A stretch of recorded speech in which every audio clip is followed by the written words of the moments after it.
Tyrion Lannister woke at dawn to the sound of distant trumpets echoing through the stone corridors of the Red Keep. The day of Joffrey's wedding to Margaery Tyrell had arrived, and with it the swirl of ceremony and spectacle that King's Landing adored. Sunlight pierced his narrow window, laying a pale bar of gold across the foot of his bed. He rolled onto his back, staring at the ceiling carved with faded sigils. This morning, more than any other, he could feel the weight of the city's tension on his shoulders. He was the master of coin, a Lannister by name and Hand of the King. Though his father claimed the title of Hand, it was Tyrion's job to make sure the city ran smoothly in practice. Each day brought him a fresh volley of whispered threats, daggered glances from his own kin, and for a fleeting moment he found himself longing for the simpler dangers of the battlefield. Yet it was not a day for brooding. He had spent weeks making certain the wedding feast and celebrations would run flawlessly. He had to ensure the food, the lavish entertainments, and the thousands of small details of the grand affair did not bankrupt the crown's treasury, though it came close. As he dressed in a doublet of crimson velvet trimmed with gold thread, he thought of Sansa. She would be expected to sit by him, an obedient shadow. He knew better than to think she cared for him in any way that resembled affection, but they shared a mutual understanding, small, frail, but real. He would protect her as best he could, and she would maintain the polite mask that allowed her to keep breathing in this nest of vipers. As he made his way into the hall, the bustle of servants reminded him of an ant colony in a frenzy. Platters were carried up from the kitchens. Piping hot ovens released a swirl of steam scented with spices and sizzling meats. Musicians moved up the corridors, rehearsing chords and jingling with bells at their ankles. The wedding would be performed in the Great September of Baelor, but the feasting would stretch on in the Red Keep's courtyard. It was a grand stage for a grand puppet show. Tyrion already felt the strings at his wrists. He caught sight of Bronn leaning against a pillar, picking at his nails with a small dagger. The Sellsword gave him a nod. "Big day for your nephew," he said. "You look about as excited as a man heading to a funeral." Tyrion's mouth twitched in amusement. "Excitement is an indulgence. I find it better to focus on survival, like a cockroach scuttling around the boots of giants." Bronn sheathed his dagger and gave a shrug. "Cockroaches do have a knack for living."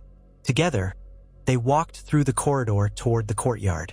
Overhead, banners displaying the crowned stag of Baratheon and the lion of Lannister fluttered alongside the golden rose of Tyrell. The alliance was sealed, ensuring fresh food from the Reach and a strong ally in Mace Tyrell, though Tyrion knew Tywin was eyeing Highgarden's gold with ravenous interest. If the wedding day passed without catastrophe, House Lannister could finally strengthen its grip on the throne. Tyrion exhaled, ignoring the subtle sourness of his own dread. He found Sansa waiting near the steps down to the courtyard. She wore a gown of silver and white, embroidered with small diamonds that glittered like captured starlight. She looked the perfect lady, her red hair bound in an elaborate net of pearls. But her eyes, when they met his, betrayed the caution of a cornered stag. Tyrion offered a gentle incline of his head in greeting. "My lady," he said softly, "you look radiant today." She gave a slight curtsy. "Thank you, my lord." Her voice was cordial. A flicker of nerves showed in the small tremor at the corner of her mouth. They had not spoken at length about the wedding or about Joffrey's continuing torments, but in this moment she seemed grateful for Tyrion's calm presence. He offered his arm.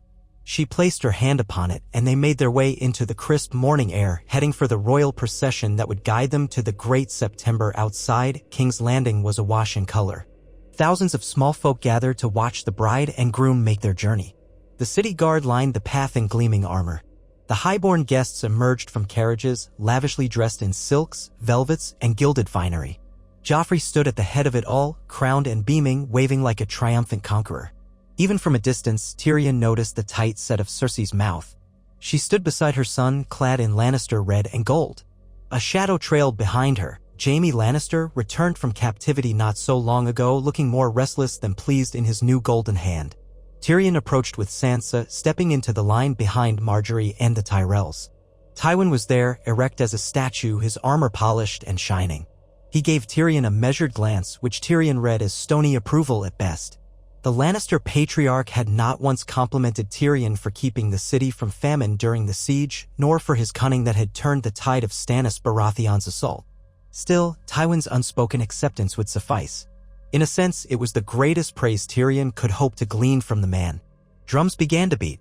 The wedding procession set forth. Joffrey rode in a gilded litter, Marjorie at his side, her gown shimmering green and gold. The small folk cheered as they passed, though Tyrion could sense some of that applause might be compelled. The memory of the siege and the hardships endured had not wholly faded from the city's mind. But hunger could be silenced by spectacle. When they arrived at the Great September, bells tolled in solemn grandeur. The High Septon waited, flanked by robed attendants. The wedding vows passed in a haze for Tyrion, who stood near the front among the Lannisters, dwarfed by them in height but not in presence. His mind churned with thoughts of potential intrigues. For a moment, he wondered if perhaps Joffrey could truly grow into a half-decent king. But he remembered well the cruelty in those bright green eyes, the casual cruelty that seemed to delight in the pain of others. The wedding sealed an alliance, but it would do nothing to temper the boy's nature. Nonetheless, Tyrion wore a calm expression. After all, a Lannister smile could hide 1,000 biting truths. Eventually, the solemnities in the September ended and the newlywed king and queen emerged to deafening cheers. Marjorie's face was a mask of polite joy. Tyrion suspected she was the best possible match for Joffrey. She knew how to weave a facade of devotion, how to flatter and manage him. She was no fool. Back at the Red Keep, the courtyard feast began. Lavish tables laden with roast boar, spiced wine, fish from the narrow sea, honeyed fruits from Dorne, the famed lemon cakes Tyrion had ordered in Sansa's name. Musicians played lively tunes and dwarfs on hobby horses pranced in a far corner, a planned show, though Tyrion felt a twinge of discomfort at the sight of it, anticipating Joffrey's scorn. Jugglers, fools, and mummers paraded among the guests. Tyrion settled at a table close to the dais, where Joffrey and Marjorie presided like an emperor and his empress. Sansa sat to Tyrion's left. Across the table, Mace Tyrell engaged Tywin in stiff conversation about grain shipments, while Olenna Tyrell made small talk with Cersei, whose forced smiles could not conceal her distaste. Even so, the toasts and laughter rolled along, honey-sweet in the ears of all present, while the golden sun rose higher above King's Landing. Tyrion was carefully sipping his wine, minding himself. The last thing he wanted was to lose his wits amid such perilous company. He scanned the edges of the courtyard. Varys drifted like a phantom among the lords and ladies, gleaning bits of conversation. Littlefinger was absent, having departed for the Eyrie to wed Lisa Arryn, but Tyrion would not for a moment believe the man's web of intrigues was truly gone. In time, Joffrey called for a demonstration. A troop of dwarfs, costumed, jingling with bells, trotted out. They were meant to satirize the War of the Five Kings, riding mock steeds and wearing oversized crowns. Tyrion felt his jaw tighten. He braced himself, expecting Joffrey's inevitable mocking glance, expecting the usual wave of humiliating banter. But the performance moved forward amid jeers and laughter from the crowd, with Joffrey leaning forward, clapping in delight. Tyrion heard crude remarks from some of the courtiers, felt the heat climb in his cheeks. He closed his hand around his wine cup, steeling himself. It was in that final moment, when the dwarfs concluded their routine, that something changed. Joffrey lifted his goblet, glancing around for Tyrion. But instead of ordering him to join the spectacle, the boy king looked elsewhere. Ser Dantos, a disgraced knight turned fool, stumbled into the open space, muttering something about a special gift for his king. Tyrion's eyes narrowed, seeing that Dantos carried what looked like a large ornamental chalice. The fool offered it up to Joffrey with a trembling hand. Marjorie, tactful as always, swiftly steered conversation toward an impromptu ceremony, praising the chalice's craftsmanship. Joffrey beamed, took the cup, and demanded that it be filled. Perhaps it was fortune, or perhaps it was the way Marjorie guided events. But Joffrey did not demand Tyrion refill it for him. Instead, a Tyrell retainer eagerly poured strong wine. Joffrey drank it, coughed once, but there was no sign of trouble. The jest moved on. Laughter and chatter engulfed the courtyard as the next course was served. A massive pie of pigeons, still fluttering as the crust was cracked. The birds burst free, flapping into the air, eliciting shrieks of delight. Tyrion watched, half amazed. The fateful moment of the wedding feast. The choking, the pointing fingers, the horrifying aftermath that had played out in his darkest imagination, did not come to pass.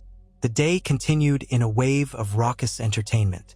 Tyrion exhaled, uncertain whether to be thankful or suspicious. He had known from certain rumors that something might be planned, but it seemed fate took a different path.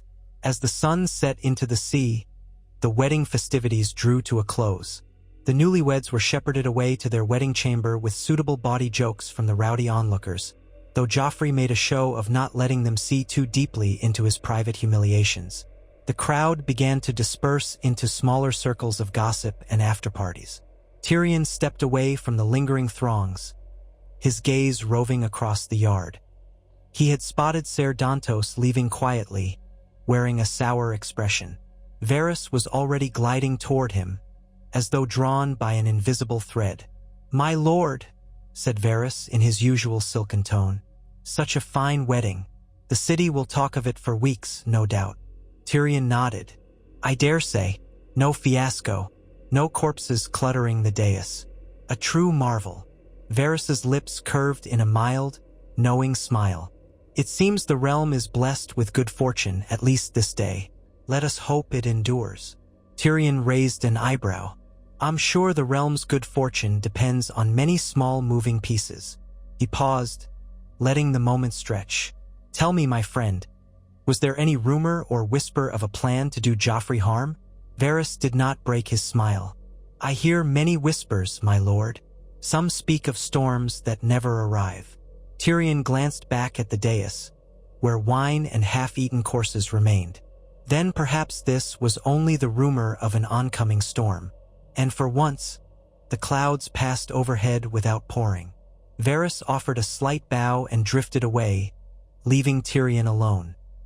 For a moment, Tyrion considered going to see Sansa to ensure she was safely returned to her chambers. But he knew she had her ladies with her, and no immediate threat loomed. Instead, he found himself wandering out onto a balcony overlooking Blackwater Bay. He gazed at the darkening water. Torches flickered on the walls below. Joffrey would remain king, presumably unimpeded for the foreseeable future. That was, on balance, good for the family and good for Tyrion's continued position. Yet he couldn't shake the uneasy sense that some danger had been narrowly averted, or perhaps delayed. He heard footfalls behind him, soft but insistent. Turning, he saw his father. Tywin Lannister's fine robes were embroidered with the golden lion, and he wore an expression of carefully measured reserve. "A fine day, father," Tyrion said, leaning on the balcony railing. "You must be pleased." Tywin looked out at the bay.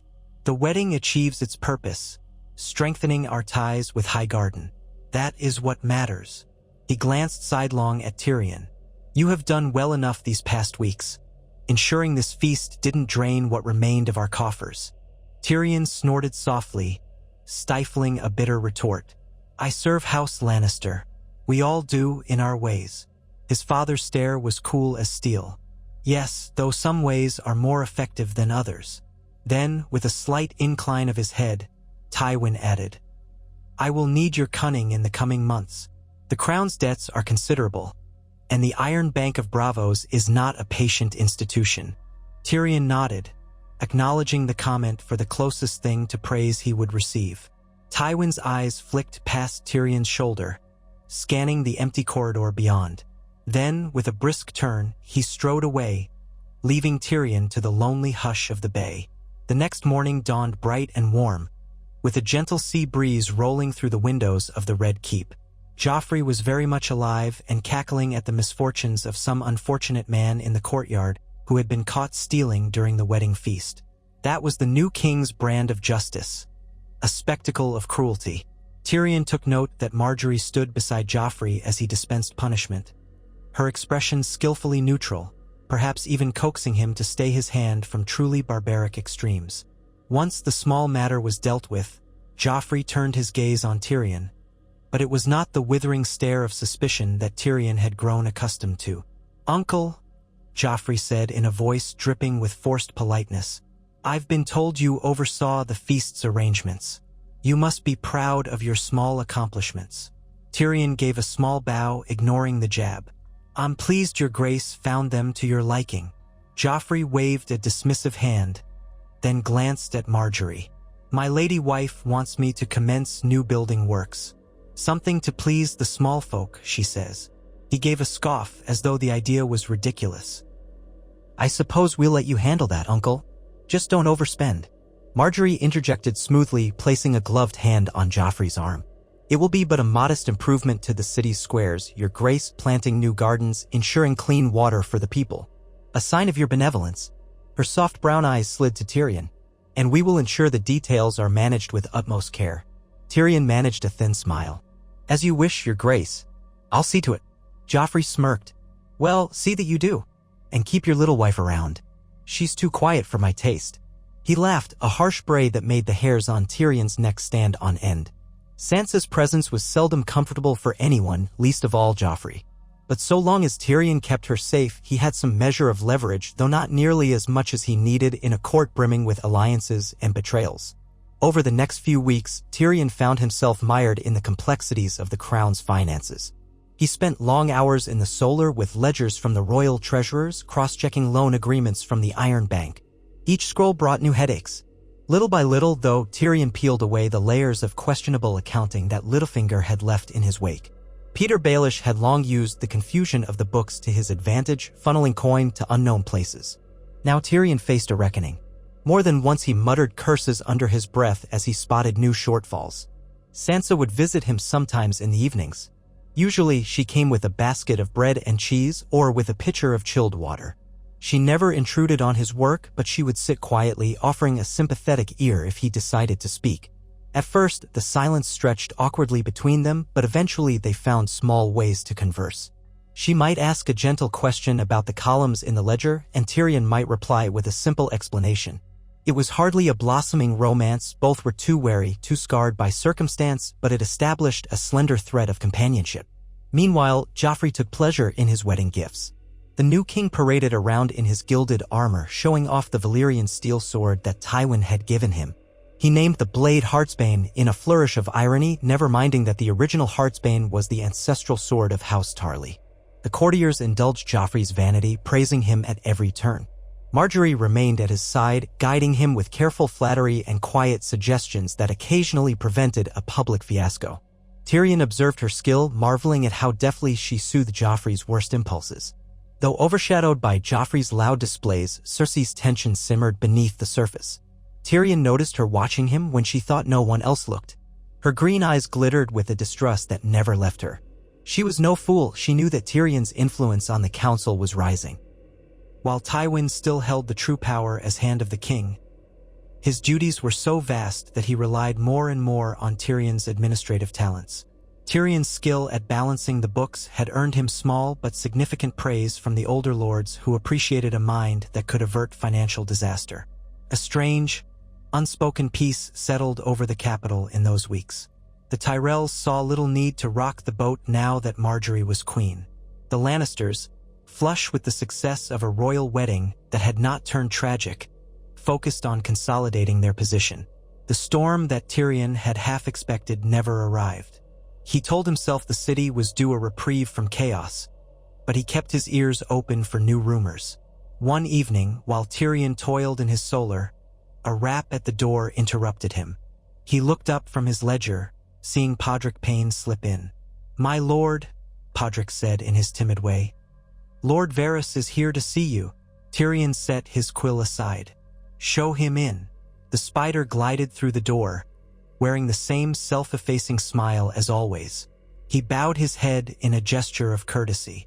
"My lord Tyrion, I hope I am not interrupting." "You are, but only in the best way," Tyrion answered dryly. "What brings you?" Varys gently closed the door behind him. "I have tidings from across the narrow sea, and from the north as well." He paused, as if to emphasize the importance of his words. "The tales of dragons grow more persistent. Daenerys Targaryen thrives in Meereen, it is said. She freed the slaves, they say, and her unsullied number in the thousands." Tyrion raised an eyebrow. "Dragons? 3. Growing larger by the day, if the whispers can be believed." Varys spread his hands. "And the north is stirring. The wildlings have been routed at the wall, but rumors abound that the White Walkers are on the move." Tyrion's mouth went dry. He recalled scraps of old stories from his youth, about the Long Night and the others. Most had dismissed them as legends. It seems we might have greater threats than the Iron Bank, if all that is true. Varys inclined his head. Threats. Indeed. But King's Landing is a city that sees only as far as the next festival or the next battle for the throne. Winter is an afterthought. Tyrion nodded grimly. Joffrey and Tywin will not be moved by ghost stories or talk of a Targaryen across the sea. At least not yet. But we should be watchful. He tapped a finger on the ledger. If these threats are real, the crown may need to muster every ounce of resources. We cannot afford to default on debts or weaken ourselves further. Varys offered a faint smile. Wise as ever, my lord. Tyrion gestured for Pod to bring wine, then poured a cup for Varys and one for himself. You didn't come just to speak of dragons and walking corpses, did you? The eunuch sipped slowly, humming a little. You know me too well. I've heard quiet discontent among certain lords. Nothing as dramatic as a rebellion, but some find Joffrey's cruelty distasteful. They might prefer a gentler monarch. Tyrion's lips tightened. Tommen is gentler, but that's hardly relevant now. No indeed, said Varys. Still, you remain the king's uncle and a powerful voice in the council. If these lords who fear Joffrey's tyranny look to you, it might create an interesting dynamic. Tyrion set the cup down. I serve my family, Varys. If any man suggests I undermine Joffrey, that man will find himself disappointed. Of course, Varys murmured. But you do so with more subtlety than most. And subtlety in these times is valuable. He rose to depart, leaving Tyrion with a swirl of thoughts. Tyrion eyed the ledger. Knowing that powerful lords were uneasy with Joffrey was no surprise. Joffrey's appetite for humiliation and violence did him no favors in the realm's eyes. But with Tywin controlling the political sphere, any direct threat to Joffrey's throne seemed unlikely. Tyrion wondered if the king himself understood how precarious power could be. Probably not. That same night, Tyrion found Sansa in their chambers, quiet and reflective. She sat by a small table looking at a half-finished needlework piece. He approached her gently, clearing his throat so as not to startle her. My lady, he said. I trust your day was peaceful? She nodded, her eyes downcast. Yes. Queen Marjorie invited me to watch the ladies practice their newest dance. It was pleasant enough. He sensed something weighed on her mind. Are you troubled? Her gaze met his, and for once she let a sliver of truth come out. I heard some men laughing about the punishment Joffrey gave to the baker's boy. They said the poor boy was whipped until he fainted. All for dropping a tray at the wedding feast. Her voice shook. I know that's the king's right, but it seems so cruel. Tyrion felt a pang of sympathy. Joffrey delights in harshness. Nothing short of that will change him, I fear. She exhaled, setting her needlework aside. Sometimes I wonder what would have happened if he had died. Her cheeks flushed as though ashamed to voice such a thought. I don't wish death on anyone lightly, but you wonder if the realm might be spared. Tyrion finished the sentiment. Sometimes I share the thought, but we cannot shape the world with what-ifs. We must make do with the present. Sansa gave a small nod. Yes, I suppose so. They stayed in companionable silence for a while. Tyrion decided to turn the conversation to a safer topic, a rumor of a new ship from Braavos carrying exotic spices which the crown might tax for revenue. Sansa listened with mild interest. It was a small thing, but it felt better than letting the gloom settle in. Over the next moon's turn, Tyrion's role at court continued to grow. Tywin delegated more tasks to him, letting him preside over council sessions in the old man's absence. Joffrey sneered whenever Tyrion addressed the council, but he did not forbid it. Marjorie often smiled politely, nodding at Tyrion's suggestions. Meanwhile, Cersei watched with hawk-like vigilance. Olenna Tyrell, the Queen of Thorns, approached Tyrion privately on occasion, offering sly remarks about the city's finances and the importance of alliances. Her barbed wit reminded Tyrion of a more refined version of his own. He found himself drawn into verbal spars with her, each subtle and cautious. She never once hinted that she had intended to poison Joffrey during the wedding, but Tyrion suspected she might have had plans in that direction once. Something or someone had intervened. The memory of Ser Dantos offering Joffrey the chalice remained lodged in Tyrion's mind. He could not prove anything, but he sensed that a conspiracy had been lurking in the wings. Still, life at King's Landing was full of men and women plotting in corners. Tyrion learned to keep his head high, ensure his name stayed clear of suspicious rumors, and focus on the tasks of governance that no one else seemed eager to handle. That focus bore fruit. Soon enough, murmurs spread through the castle that Tyrion Lannister, the imp, was the closest thing to a stable hand on the rudder of the realm. Grand Maester Pycelle muttered complaints about the dwarf's insolence, but others quietly praised him. One day, while sitting in session with the small council, Tyrion read out a letter from the Iron Bank requesting a partial repayment to show the crown's good faith. The sum was staggering but not impossible. Joffrey sat at the head of the table, idly picking at the hilt of his sword. Marjorie sipped tea, calm as ever, with Olenna at her side. Tywin, seated stiffly, motioned for silence. "We will send a portion of the gold," Tywin declared, "enough to satisfy them temporarily." "Master of Coin, see it done." Tyrion inclined his head. "I've already prepared a schedule of payments based on projected income from tariffs." Joffrey snorted. "So dull. Are we finished yet?" "I have a boar hunt planned this afternoon." Tywin ignored the king's petulance. "That matter settled, let us speak of the proposed improvements to the city squares." "Your notion, Queen Marjorie." Marjorie smiled. "Yes, my lord. To provide fountains, trees, and some small shrines to the seven. A place for the small folk to gather." Joffrey rolled his eyes. "Waste of coin." Tyrion glanced at Marjorie. "It might do well to show the realm that the king cares for the well-being of his subjects, your grace. Public favor is easily lost and difficult to regain." A flicker of annoyance crossed Joffrey's face, but Marjorie soothed him with a brush of her hand against his. "Think how the people will praise your name if they can walk in a lush garden in your honor." Reluctantly, Joffrey waved a hand. "Fine, but if they're going to build gardens, they'd best carve my statue in the center." Marjorie's expression never faltered. "Of course, your grace." Tywin moved on to the next item, which involved news from the Reach. Marjorie listened politely, but Tyrion saw how deftly she manipulated Joffrey with gentle flattery. The old man must see it too. Perhaps Tywin approved, so long as Marjorie's influence kept Joffrey from embarrassing the family. In the quiet months that followed, Tyrion deftly managed the crown's finances, paying off small chunks of debt, renegotiating terms with certain lenders, raising tariffs on foreign merchants while trying to keep the flow of trade uninterrupted. A precarious game, yet he excelled at it. Bit by bit, he won the grudging respect of some on the council. Even Pycelle had stopped calling him imp behind his back, or at least did it more quietly. During that time, Joffrey's outrages were minimized by Marjorie's efforts or by the simple monotony of routine. He still arranged public punishments, still snarled at Tyrion, still made Sansa shrink away whenever she was forced to attend him. But the city breathed a little easier without the shadow of immediate war. The king's wedding had come and gone without a bloody fiasco, and the realm took that as a good omen. That fragile calm, however, could not last forever. One morning, news arrived at King's Landing that Riverrun had fallen again to House Frey. Edmure Tully was rumored to be a hostage while the Blackfish had vanished. The letter came from Walder Frey himself, crowing about his victory. Joffrey found the tidings amusing. He crowed a court about how Robb Stark had met his end at the Twins, how the Starks were broken. Sansa, upon hearing the news, paled. Her eyes were hollow for days. Tyrion did what he could to comfort her, but his words felt empty. Every mention of the atrocities at the Red Wedding reminded her of her family's suffering. In private, Sansa told Tyrion that she wanted to pray in the September. He accompanied her one dusk, letting her kneel before the statues of the seven while the light of candles flickered over her downturned face. He stood behind her, uncertain how to help. She wept silently. He told himself he would do anything to see her safe, to ease her pain, but what could he do? The North was ravaged, her home was lost. All he could offer was a measure of protection in this viper's nest. It was on the steps of the Sept that Tyrion encountered Shae. She appeared as if out of nowhere, clad in a modest gown of deep red. Her face lit up when she saw him, but Tyrion's heart constricted. They had grown more distant.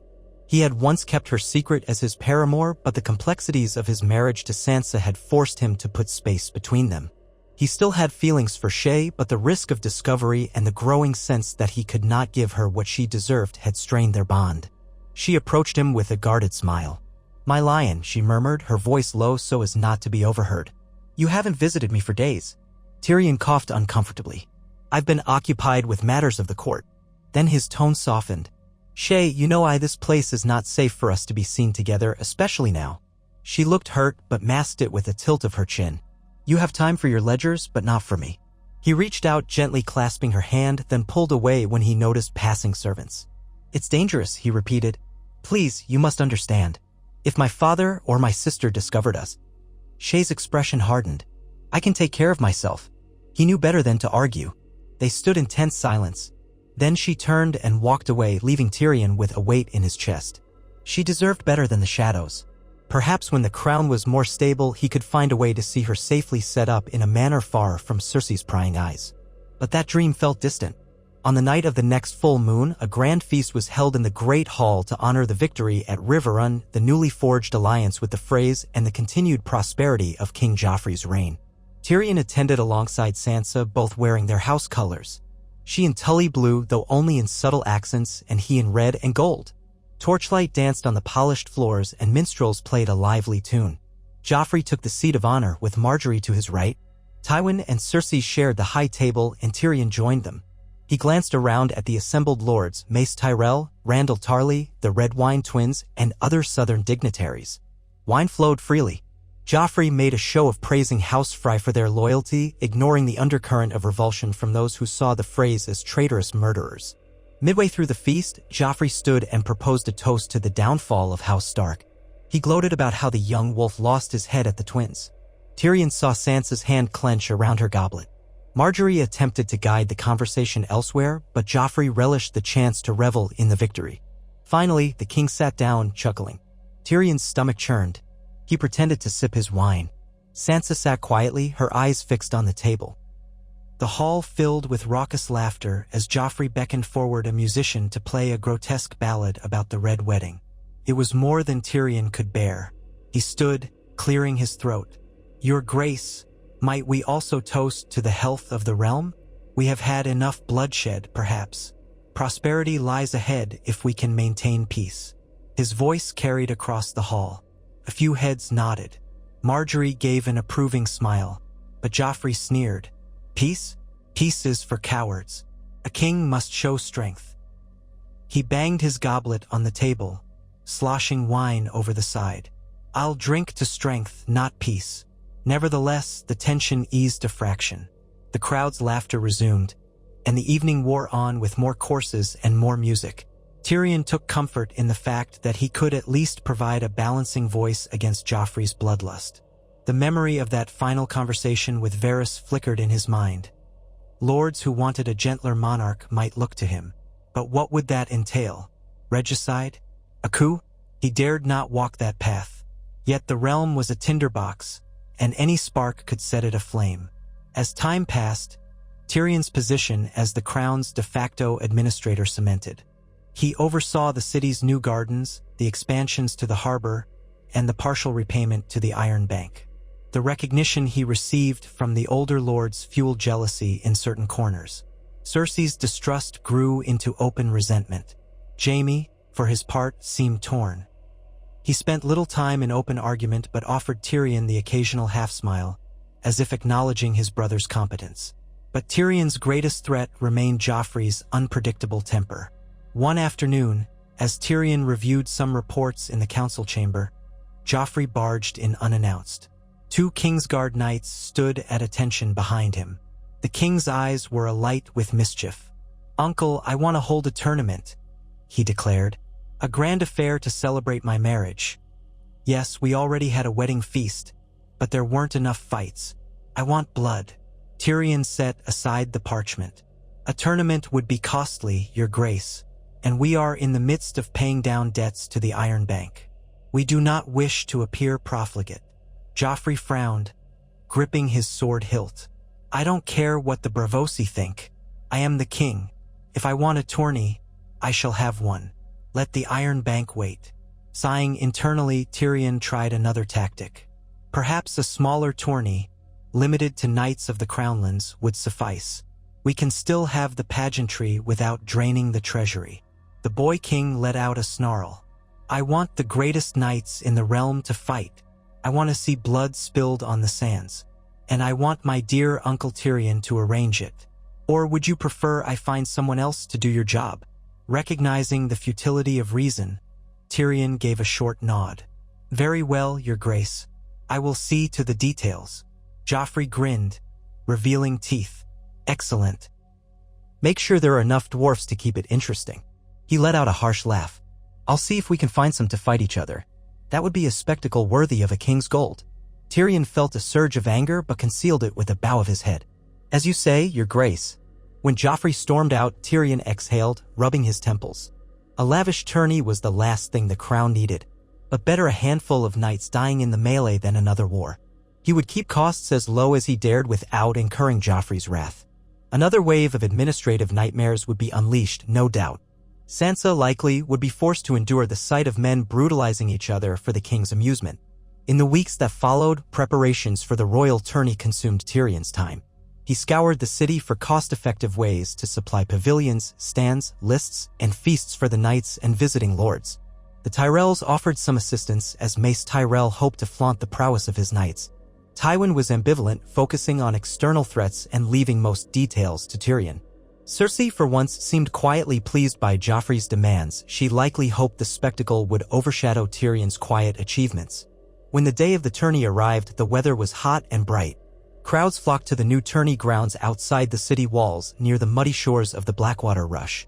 Colored banners flapped in the breeze: lions, roses, stags, suns, falcons, trouts. The stands filled with high-born spectators, lesser lords, and eager small folk who'd come for the blood and pageantry. Tyrion sat in the royal box, perched on an elevated dais with Joffrey, Margaery, Tywin, and Cersei. The box was draped in crimson and gold hangings. Sansa sat just behind Tyrion, flanked by guards. Under the blazing sun, Joffrey wore a crown of golden antlers, glinting fiercely. He could hardly contain his excitement. Once the heralds finished their announcements, the justs began. Knights charged down the lists, lances splintering, hoofs thundering. The crowd roared. Tyrion kept a running tally in his mind of how many participants had paid the entrance fees and whether it would offset the cost of the lavish prizes. He also watched for any sign of sabotage or unexpected arrivals. Tournaments were prime breeding grounds for conspiracies. But the day's spectacle proceeded smoothly. Famed knights unseated lesser challengers. One man was carried away with a broken leg, another with cracked ribs. Joffrey applauded every painful collision. Margaery clapped politely and pretended to enjoy the sport. At the midday break, a host of fire-breathers and jugglers performed in the field for the king's amusement. They were followed by a small band of costumed dwarfs, but Tyrion had intervened to ensure they performed a comedic routine about the Seven Kingdoms rather than a humiliating fiasco that singled out dwarfs in grotesque combat. Joffrey watched with mild disappointment, apparently hoping for something more cruel, but he did not lash out. Then the melee began. Dozens of knights and freeriders rushed into the field, weapons blunted for safety, but not enough to prevent serious injuries.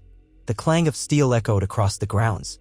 Dust rose in clouds as men swung, parried, wrestled, and formed brief alliances to eliminate stronger foes. Tyrion watched calmly, ignoring Joffrey's gleeful commentary. Suddenly, a hush fell over the crowd as a figure wearing dark steel knocked aside one knight after another with brutal efficiency. He fought with a savage grace, helmet concealing his features. Some spectators muttered that it might be the Hound, but Tyrion knew Sandor Clegane had left the city. Others wondered if it was the mountain that rides, but Ser Gregor had not been invited, too unpredictable, and Tywin had advised him to remain in the Riverlands. Blow after blow, the mysterious fighter sent opponents sprawling until only a few remained. Then, in a bold move, the figure clashed with Loras Tyrell himself, who had joined the melee. The two danced in a whirl of steel. Loras nearly unhelmed the stranger, but the dark figure twisted at the last second and struck Loras's helm, sending him stumbling. In an instant, the man delivered a final blow that left the Knight of Flowers on his knees. The crowd gasped. Cheers erupted as the dark fighter was declared the victor. Joffrey leapt to his feet, demanding that the man reveal himself. Slowly, the victor removed his helm, revealing a scarred face with an eye patch. Few recognized him, but Tyrion's blood ran cold. It was Beric Dondarrion, or someone who claimed the name. The man was rumored to have died half a dozen times, said to be some sort of outlaw champion of the small folk, a follower of the Lord of Light. The hush returned. Why had he come to King's Landing to fight in a royal tourney? Tyrion felt RM rising in his gut. If Beric was here, was he alone? The man was known to be an enemy of the Lannisters, rumored to protect small folk from ravaging soldiers. Beric bowed stiffly, meeting Joffrey's wide-eyed stare with calm. The herald approached, uncertain. Joffrey, intrigued by the spectacle, demanded an explanation. They say you're an outlaw, Joffrey barked, yet here you stand, winning my melee. Beric's voice carried clearly. I follow justice, your grace. I took no gold from your enemies. Your master of coin accepted my entry fee, so I fought. Joffrey considered, then snorted. Well, you've provided good entertainment. He turned to Tywin, expecting guidance. Tywin's face was unreadable. Tyrion intervened, standing with as much dignity as his stature allowed. Sir, Lord Beric, is it? Beric inclined his head. I was once Lord of Blackhaven. Tyrion sensed the tension in the stands. Many recognized the name. You have bested all comers in fair combat. By the rules of this melee, you have earned the champion's purse. 10,000 gold dragons. The crowd murmured, stunned. Beric had just won a fortune in the king's own tourney. Joffrey scowled, but tradition demanded the champion be paid. Beric offered a thin smile. I thank you, my lord, though I would also ask to speak before the king. I bring word from the Riverlands and the devastation that has befallen them. He glanced at the stands, his single eye grave. If it please his grace.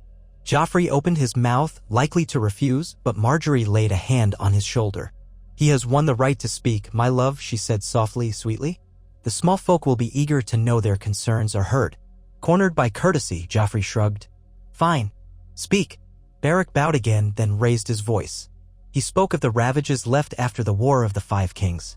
He spoke of towns burned by Lannister and Bolton men alike, of outlaws roving the countryside, of small folk starving. As Beric's words spread through the hush, Tyrion noticed many lords shifting uncomfortably. The entire realm was in a precarious state, and hearing the blunt truth in front of the king stung. Finally, Beric concluded, I ask that his grace remember those who have paid dearly for this war. Mercy is not weakness, it is the mark of a wise ruler. If the crown turns a blind eye, the fires in the countryside will grow and soon no man will be safe. The silence that followed was thick. Tyrion saw how Joffrey's face twisted, uncertain. The king wanted to mock or punish the man, but Beric had just proven himself a formidable warrior and the crowd was clearly moved by his words. Marjorie sensed that punishing Beric now would provoke disfavor. She leaned in and murmured something to Joffrey. At length, Joffrey scowled and said, Your bleeding heart sermons bore me, but you have fought well. Let it not be said that King Joffrey does not reward valor. Take your gold and be gone. Beric offered a final bow. Thank you, your grace. May the seven guide you to compassion. And with that he strode away. The crowd's tension broke in a wave of hushed conversation. Tyrion released a breath he hadn't realized he was holding. He glanced at Marjorie, noting the careful way she soothed Joffrey's pride. Tywin said nothing, but his gaze followed Beric's form as he departed. When the day ended, the champion's purse had indeed been paid out to Beric. Tyrion was left to reckon with the political implications. The king had allowed a known outlaw to win a fortune and speak of the realm's suffering, all in front of thousands of spectators. Even so, Joffrey's arrogance led him to brag about how it proved his generosity. He had hosted a tourney so grand that even outlaws came to fight. In the days that followed, rumors spread quickly. Some said Beric planned to use the gold to buy food and supplies for the refugees in the Riverlands. Others claimed he would hire an army of sellswords to wage guerrilla war. Tyrion didn't know which to believe. He had more immediate concerns. The crown's coffers were drained once again, and the Iron Bank's next request for payment loomed. That tension built until one day Cersei confronted Tyrion in the solar where he worked. She stormed in, hair unbound, a scowl twisting her beautiful features. You let that outlaw mock the king in front of half the realm, she spat. Tyrion set his quill down. The champion of the melee has the right to address the king. I did nothing but follow the rules of the tourney. Don't toy with me, Cersei snapped. You could have prevented that man from entering. You knew exactly what you were doing. Tyrion felt a flash of anger. I did not invite Beric Dondarrion. He paid the entrance fee like any other. Should I have had him arrested on sight, thereby turning the tourney into a scandal and humiliating Joffrey before he could even take the field? Cersei's eyes flared. He's an enemy of our family. Many in the Riverlands consider us enemies, thanks to the actions of certain men at the Twins and elsewhere, Tyrion replied. But I do what must be done to keep the peace. She laughed bitterly. Peace? You speak of peace while you consort with criminals. Perhaps father is blind to your games, but I am not. Tyrion rolled his eyes. Mother's mercy, Cersei, can you not see that we must rule with at least a semblance of decency if we hope to keep the realm from rising against us again? The war may be won, but the people have long memories. Her hand twitched near the dagger at her belt. For a moment, Tyrion wondered if she might draw it, but she merely curled her lip. You were always too clever for your own good. One day, your scheming will destroy us. Tyrion gave a dismissive shrug. One day, perhaps, but not today. She stormed out, leaving him to brood over the ledgers once more. That night, Tyrion drank more wine than was wise, alone in his chambers.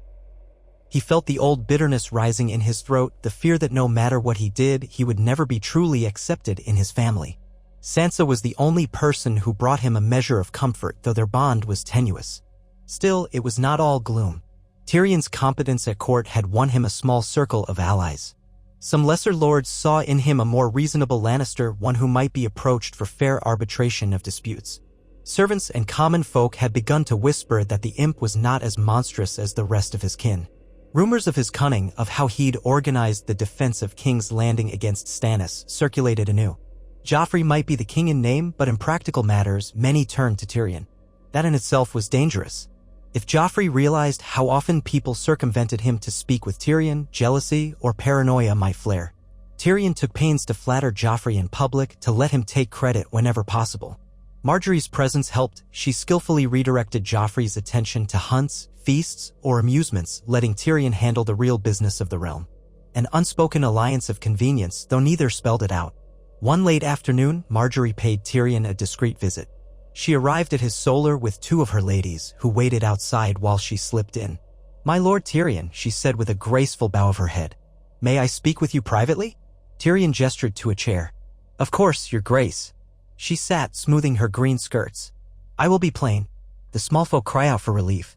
Food prices remain high, the city is crowded with refugees, and many have been left destitute after the war. I know you have done much to stabilize the finances, but the people see only the cost of the king's entertainments." She paused delicately. "If we do not act, resentment will fester." Tyrion pursed his lips. "I agree. But Joffrey is not inclined to spare coin for bread and shelter. We are already paying the Iron Bank, maintaining the royal house, and so on." Marjorie leaned forward, her voice quiet and urgent. "Then I propose a distribution of bread and small folk assistance funded partly by the Tyrells. My father can supply the grain at a discount in exchange for favorable trade privileges. If we do this, it might mollify the crowds and keep them from unrest." Tyrion nodded slowly. "Very wise. It also enhances your family's reputation in King's Landing. A charitable queen from Highgarden feeding the poor." She did not deny it. "Yes, it would strengthen our influence, though I believe it also benefits all. If the people hate us, we cannot rule." Tyrion felt a measure of respect. "I will see what can be arranged. As master of coin, I can route the shipments through official channels and ensure the distribution is well organized." "Thank you," Marjorie said, standing. "I would speak to Joffrey about this, but he only listens when it suits him. Better to present a proposal that seems to flatter his generosity." With that, she left, and Tyrion was again reminded that Marjorie was more intelligent than most gave her credit for. The next day, Tyrion used official decrees to arrange a program for providing bread in several city districts, funneling coin from both the Tyrell coffers and the crown. He circulated the rumor that it was all at Joffrey's command, praising his benevolence. Predictably, the king showed little interest at first, but when the first wave of distribution was announced, Joffrey saw the applause and decided to claim credit. Tyrion encouraged that, while Marjorie supported it from the sidelines. The city's mood lifted slightly. Though it was a small gesture, it helped keep the peace. Tyrion realized that, despite Joffrey's cruelty, the real power lay with those who could govern effectively. Tywin recognized it too, though he seldom commented. Tyrion's role grew stronger. A subtle pattern emerged. Lords approached Tyrion with concerns, he found solutions, credited Joffrey, and everyone pretended the boy king was wise and generous. In that facade, the kingdom inched toward stability. Of course, not every plot was so neatly contained. Whispers came from the north about wildlings and the Night's Watch. Occasionally, ravens arrived from the wall with cryptic warnings. Tales of dragons across the sea continued to spread. And in King's Landing itself, men like Varys and Littlefinger, who was still absent but undoubtedly maneuvering, spun webs of intrigue. Tyrion could sense the cracks in the foundation of the realm. For now, though, he kept the illusions afloat, and Joffrey's life and rule continued unchallenged. Sansa came to him one evening, looking solemn yet determined. They were in their private chambers, warm candlelight dancing on the walls. She wore a simple gown, her hair loose. "My lord," she began tentatively. "May I ask something of you?" He set aside his latest scroll. "Of course." She swallowed. "I wish to leave King's Landing to travel north, if only as far as Moat Cailin. I know the north is dangerous, but I need to see if there is any remnant of my family's lands, or if there are people loyal to House Stark."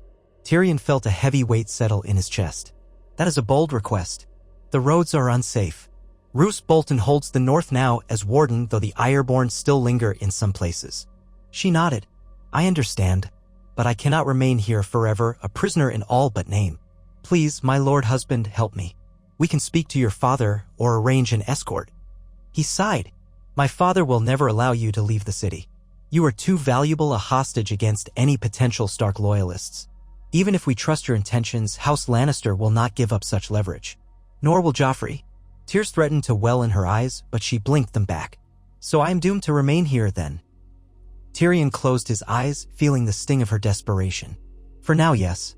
I'm sorry. He hated that he had to be the one to deny her. I promise I will look for any safe opportunity for you to visit the North. But it must be done in a way that does not threaten my father's sense of control. She lowered her gaze, her voice subdued. I see. Thank you for hearing me. He wanted to console her, to offer some sliver of hope. But hope was a scarce commodity in King's Landing. Instead, he placed a gentle hand on hers. I will do what I can to protect you. Perhaps in time we can find a way. She nodded, silent tears slipping free now, and Tyrion felt a pang of guilt so sharp it left him breathless. He could not give her the home she yearned for, nor could he free her from the labyrinth of politics that bound them both. All he could do was stand between her and the vipers that surrounded them, hoping not to be bitten himself. As the days turned into weeks, King's Landing continued under the uneasy reign of King Joffrey Baratheon, first of his name. Yet Tyrion's role in the governance only expanded. He met with emissaries from Dorne who had their own demands for justice regarding Elia Martell's murder years ago. He corresponded with the Iron Bank, carefully structuring partial repayments to buy more time. He organized distribution of essential supplies, minted new coins to stabilize currency, and oversaw city watch reforms to reduce corruption. Each accomplishment was heralded as Joffrey's decree, but many within the court knew the truth. Ser Jaime Lannister, recovered enough to train with his left hand, sometimes joined Tyrion for a private supper. They would speak of the old days, before war and tragedy pulled them apart. Jaime was less dismissive than before, perhaps chastened by captivity and the loss of his sword hand. He'd changed. Sometimes Tyrion sensed regret in Jaime, as though he wished things could be different. But neither man had the power to erase the past. Meanwhile, Tywin remained the true hand, final arbiter of all major decisions. But he was often engaged in broader political maneuvers, seeking to fortify alliances with the Freys, the Boltons, and others. He let Tyrion handle the day-to-day details. Bit by bit, Tyrion's vantage on the realm broadened, and he saw not only the swirling factions but the deeper cracks, the resentments, the heartbreak, the hunger for revenge that lay dormant in so many hearts. One chilly morning, Tyrion walked the battlements of the Red Keep and surveyed the city below. Boats bobbed at the harbor, carrying goods up the Blackwater. Citizens bustled in narrow streets. He thought of the rumored dragons across the sea, the rumored White Walkers in the far north, and the tenuous alliances that held Westeros together. He thought of Joffrey, enthroned by cruelty and whim. And he thought of himself, Tyrion Lannister, the dwarf who had somehow become the city's caretaker. A bitter laugh escaped his lips. The very idea was absurd, and yet it was his reality. He stood there a long time, gazing over King's Landing until the sun rose high and the city's roar grew loud. He wondered if the day would ever come when his efforts to bring stability would fail, when all the illusions would shatter and chaos would reign again. For now, though, he was Tyrion of House Lannister, a man who had survived many perils. If the realm could be held together by words, coin, and careful cunning, he would do it. Because while Joffrey might be the king, Tyrion was the only one truly keeping the realm from the edge. So he carried on, day after day, forging alliances, settling disputes, deflecting Joffrey's wrath. He knew 1,000 daggers waited in the shadows, but he had learned to navigate that darkness long ago. Every time he watched Sansa slip into a guarded smile, every time he saw Margaery pacify Joffrey, every time Cersei leveled a poisonous glare at him, he reminded himself that a small man could cast a long shadow if he stood in the right light. And in the end, that might prove enough to steer the fate of Westeros in a better direction than the one it had so narrowly escaped. The Red Keep might never be home, but for now it was the seat of his power. And Tyrion Lannister would use that power as best he could for as long as circumstance and the fates allowed him to remain unaccused, unindicted, and alive. Because while death or exile might have once seemed a welcome escape, there was a realm that still needed him. And Tyrion, for all his flaws, would not abandon it to the wolves, lions, and dragons gathering beyond the horizon. Tyrion Lannister woke the next morning from uneasy dreams, the clammy taste of red wine still lingering in his mouth. Dawn light crept through the narrow windows of his bedchamber, illuminating the remnants of half-burned candles and scattered parchments, a testament to yet another late night of reading tax ledgers and drafting letters. He rolled onto his back, letting out a low groan as he stared at the carved beams overhead. Already his mind churned through the tasks awaiting him, the treasury shortfall, the looming negotiations with Dorne, and the endless dance of flattery and sidesteps required to manage Joffrey's volatile temper. Though he would not say it aloud, Tyrion felt a strange pride in the stability he'd helped maintain. The realm was still fractious, the lords uneasy, and countless grudges smoldered beneath the surface. But King's Landing itself was calm for now, with the crown's finances inching toward solvency instead of tumbling into the abyss. Whether the calm would last a month or a year, Tyrion could not guess. All he knew was that with every day Joffrey remained unchallenged, House Lannister's position improved and Tyrion's own precarious standing at court became just a touch steadier. He rose and dressed himself with Podrick's discreet assistance. Dark circles lingered under Tyrion's eyes, and he muttered thanks when Pod brought him a small cup of bitter black tea to rouse his senses. Sipping it, he listened half-heartedly as Pod reported small bits of news. Some donkey cart had overturned by the fishmonger's square, blocking traffic. A steward from Highgarden had arrived late in the night and was requesting an audience on behalf of Mace Tyrell. The stables were short on feed. Tyrion tugged on a crimson doublet embroidered with subtle gold thread, buckled a belt at his waist, and rubbed at his stubbled jaw. Pod, he said, swallowing the last of the tea, make sure the Tyrell steward is housed comfortably. I'll see him after the midday meal. As for the donkey cart, perhaps the city watch can handle that one without me.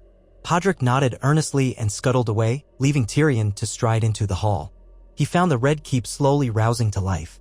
Servants hurried about with trays of warm bread and honey, stewards bustled with armfuls of parchment, guards yawned at their posts. The air smelled faintly of wood smoke and fresh rushes. Tyrion passed a few handmaidens who curtsied awkwardly, uncertain whether to fear him or pity him. He offered them a thin smile. He felt more a spider in a web than a lion in a den these days, forever tugging at strands to keep the city from unraveling. Yet he wore the Lannister colors and the name still counted for much. Even so, he sometimes wondered if the illusions of power were all that held the realm together. He paused near a window overlooking the courtyard. A morning haze lay over King's Landing, promising a hot day to come. In the distance, the waters of Blackwater Bay gleamed pale gold. His reflection in the glass, a small man in fine clothes, lines of worry etched around his eyes, stared back at him like a stranger. Shaking himself from such gloomy musings, he continued toward the council chamber. He found it empty, but for Ser Kevan Lannister standing near the table, methodically sorting through a small pile of messages. Kevan was solid, reliable, never one for subtlety, but Tyrion had come to appreciate his uncle's steadfastness. Kevan looked up with a polite nod as Tyrion entered. "Nephew," Kevan said, extending one of the letters. "A raven arrived from Sunspear. Oberyn Martell is on his way, escorted by 2 shiploads of retainers. Word is he's come to discuss the matter of Prince Doran's grievances. Tywin means to greet him formally." Tyrion felt a twinge. The Martells had long harbored a deep hatred for House Lannister on account of Elia Martell's murder during the sack of King's Landing. In the original timeline of these events, Oberyn had arrived for Joffrey's wedding feast, demanding justice for his sister's death. The wedding had ended in chaos when Joffrey was poisoned, and Tyrion had been blamed. Now, with no murder to overshadow the negotiations, Oberyn's presence would pose a different challenge. The Red Viper was known for his cunning, his thirst for vengeance, and his skill at arms. He would not be easily appeased. "When does our dear Prince Oberyn arrive?" Tyrion asked, taking the letter from Kevan's outstretched hand. "In a week, perhaps less," Kevan said. He traveled by sea from Dorne, stopping briefly at Storm's End for provisions. It's all in that letter. Tywin wants to extend him every courtesy, within reason. Tyrion grimaced. "Well, I suppose we'll need to prepare suitable chambers, a formal welcoming ceremony, lavish feasts, the usual attempts to dull a viper's fangs." "Just so." Kevan paused. "There's also the matter of the Iron Bank. They grow impatient for their next installment. Tywin wants you to finalize a plan to send at least half the sum we owe before the moon turns." "Lovely," Tyrion murmured. "I'll settle that as well." Kevan offered a polite inclination of his head and left Tyrion with the sheaf of letters. Tyrion scanned them quickly, confirming Kevan's summary. Prince Oberyn's approach was politely worded but carried the weight of old rage. Tyrion imagined the tension that would fill the throne room when the Martell retinue arrived. Elaya's name would hang over every word, every forced pleasantry. He slid the letters into his satchel and made his way to the throne room to catch Joffrey before the boy drifted off on one of his hunts or amusements. The great hall was mostly empty at this hour, its marble floors reflecting pale sunlight. A few gold cloaks stood guard, helmets tucked under their arms, looking bored. And there, near the base of the Iron Throne, Tyrion found Joffrey in heated conversation with Margaery and Cersei. From the tension in their voices, the discussion was not a pleasant one. Tyrion approached cautiously, posture stiff. Joffrey spotted him first, his young face twisted in annoyance. "Uncle, tell me, why must we always coddle the Martells? They should be begging me for mercy, not the other way around." Margaery, in a serene green gown, placed a soothing hand on Joffrey's arm. "They are your subjects, my king, but we must treat them with courtesy if we hope to avoid conflict. Dorne is proud, and Prince Oberyn is known to respond poorly to slights." Cersei, standing a step away, cut in. "Let them respond poorly. We can crush them if we must." Tyrion cleared his throat. "Crushing them would involve draining our coffers to outfit an army for a war in the Dornish deserts. And, lest we forget, your grace, the Martells have not rebelled openly. Prince Doran is no fool. They abide by the peace, but they feel ill-used since the sack of King's Landing." "Elia Martell was." "That name again," Joffrey hissed. "I'm tired of it." Tyrion managed a polite smile. "Regardless, you will want to greet Prince Oberyn in a manner befitting his status. His brother, Prince Doran, remains the ruling prince of Dorne. If you offend them, we may lose a valuable alliance. Father," he hesitated, amending the word. "Lord Tywin, your hand, suggests a formal welcome. We need trade from Dorne, and the realm cannot afford more war." Joffrey made a face like he'd bitten into a sour plum. "Very well, but he'd best not expect me to grovel." Margaery's gentle voice wove in. "No one expects groveling, my lord husband. Only civility. Let us show House Martell that King's Landing is a gracious host." Joffrey glowered. Tyrion suspected the boy wanted to prove his dominance in some flashy way, perhaps by demanding Oberyn kneel before him. But Margaery was adept at navigating the king's moods. After a moment, Joffrey shrugged and turned away. "If we must, I suppose I can spare an afternoon from my schedule. But let's not waste gold on them. They can bring their own food and wine." Tyrion chuckled inwardly at that, Joffrey's usual pettiness on display. He shifted the conversation smoothly. "Speaking of gold, your grace, the Iron Bank awaits payment. I'd like to finalize a transfer of the partial sum we discussed." Joffrey waved his hand, uninterested. "Talk to grandfather, or do it yourself. I don't care," which was precisely what Tyrion intended. He bowed, exchanging a faint nod with Margaery. She offered him a thin smile of understanding, as though aware of the unrelenting tasks that lay at his feet. Then Tyrion turned and left them, heading off to the council chamber before Joffrey could change his mind or find a new way to complicate things. The small council session began an hour later, with Tywin seated at the head of the table. Pycelle tottered in, fussing with his chains of office, while Varys slipped into a seat with his trademark apologetic grace. Margaery attended briefly before stepping out with a quiet apology, leaving Loras Tyrell to represent the family. Kevan Lannister, Mace Tyrell, and a few other lords had also gathered. Tyrion took his seat near the middle, always conscious of the older men's stares, but they had learned to accept him as master of coin, and more often than not, the one who kept the city's bureaucracy from collapse. Tywin tapped the table for silence. "We have several matters of urgency.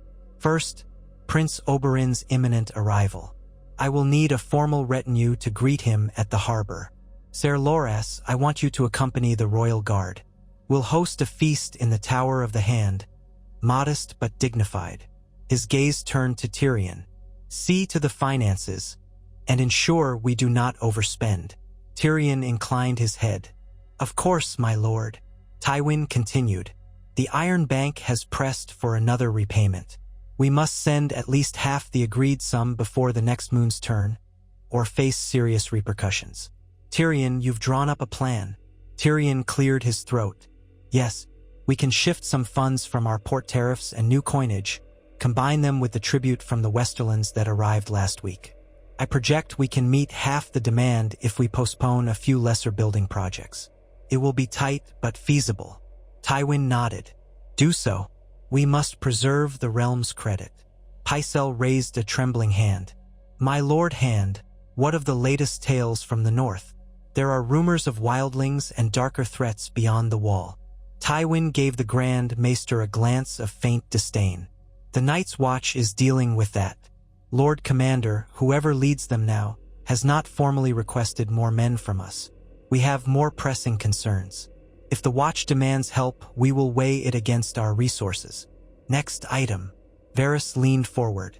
A small matter, my lord. The Sellsword companies abroad. Some are rumored to be receiving messages from Bravos and Pentos, perhaps recruiting on behalf of Daenerys Targaryen in Meereen. She grows in power, or so the whispers say. Tywin's expression hardened, but he did not appear surprised. Dragons or no dragons, she is half a world away. Our navy remains inadequate for a large-scale invasion, but so does hers. Keep an ear on these rumors, Lord Varys. Inform me if any immediate threat emerges. Varys bowed his head. Naturally, the meeting dragged on for another hour, touching on minor disputes, budgets for city improvements, and the occasional petition from lords seeking favors. Tyrion maintained a steady stream of notes, reminding himself to check the latest grain shipments from the Reach, to finalize a new duty on foreign spices. The swirl of detail was unending. When the session finally concluded, Tywin summoned Tyrion to walk with him. The older man strode down the corridor with the purposeful grace of a lord, his polished boots echoing on the stone. Tyrion kept pace, half his father's height but no less determined. Tywin spoke in a measured voice. You have done well to placate the Iron Bank. That matter weighs heavily on the realm. Tyrion was almost surprised by the hint of praise. A realm cannot thrive if the bankers across the sea decide to strangle its credit. It's a precarious game.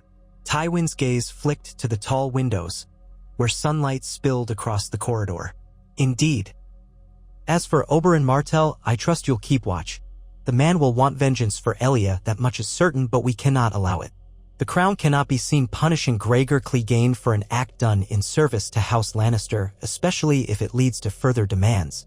Tyrion recalled the rumors that it was Gregor who had murdered Elia and her children, likely on Tywin's orders, or at least with Tywin's tacit blessing. One might suggest a compromise, financial reparations, perhaps, or a formal apology. Tywin's jaw tightened. Never that. House Lannister does not apologize for winning a war. But speak with Oberyn if you must, glean his intentions, and find a means to prevent him from stirring up chaos. Once he has had his say, I expect him to leave King's Landing in peace. Tyrion suppressed a sigh.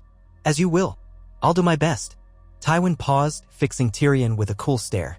And do not let your sympathy for Dornish grievances cloud your judgment. Remember, you serve the realm and the family. Tyrion gave a faint bow, though inside he bristled at the implied rebuke. Of course, father. Tywin nodded and swept away, leaving Tyrion alone in the corridor. For a moment, Tyrion stood there, letting the words echo in his mind. He wondered how many times Tywin would remind him that his first loyalty was to the Lannisters, not to any sense of morality or pity. But perhaps that was the way of the world. Power hinged on alliances, fear, and gold, not on sentiment. He pushed aside those thoughts and headed toward his solar. He had letters to write and sums to calculate before midday. Prince Oberyn would arrive soon enough, and Tyrion wanted to be prepared. Not long after, Sansa appeared at the doorway of his solar, her fingers knotted together in a gesture of nervous habit. She glanced around as though half expecting to be scolded for intruding. Tyrion looked up from his parchment and offered her a gentle nod.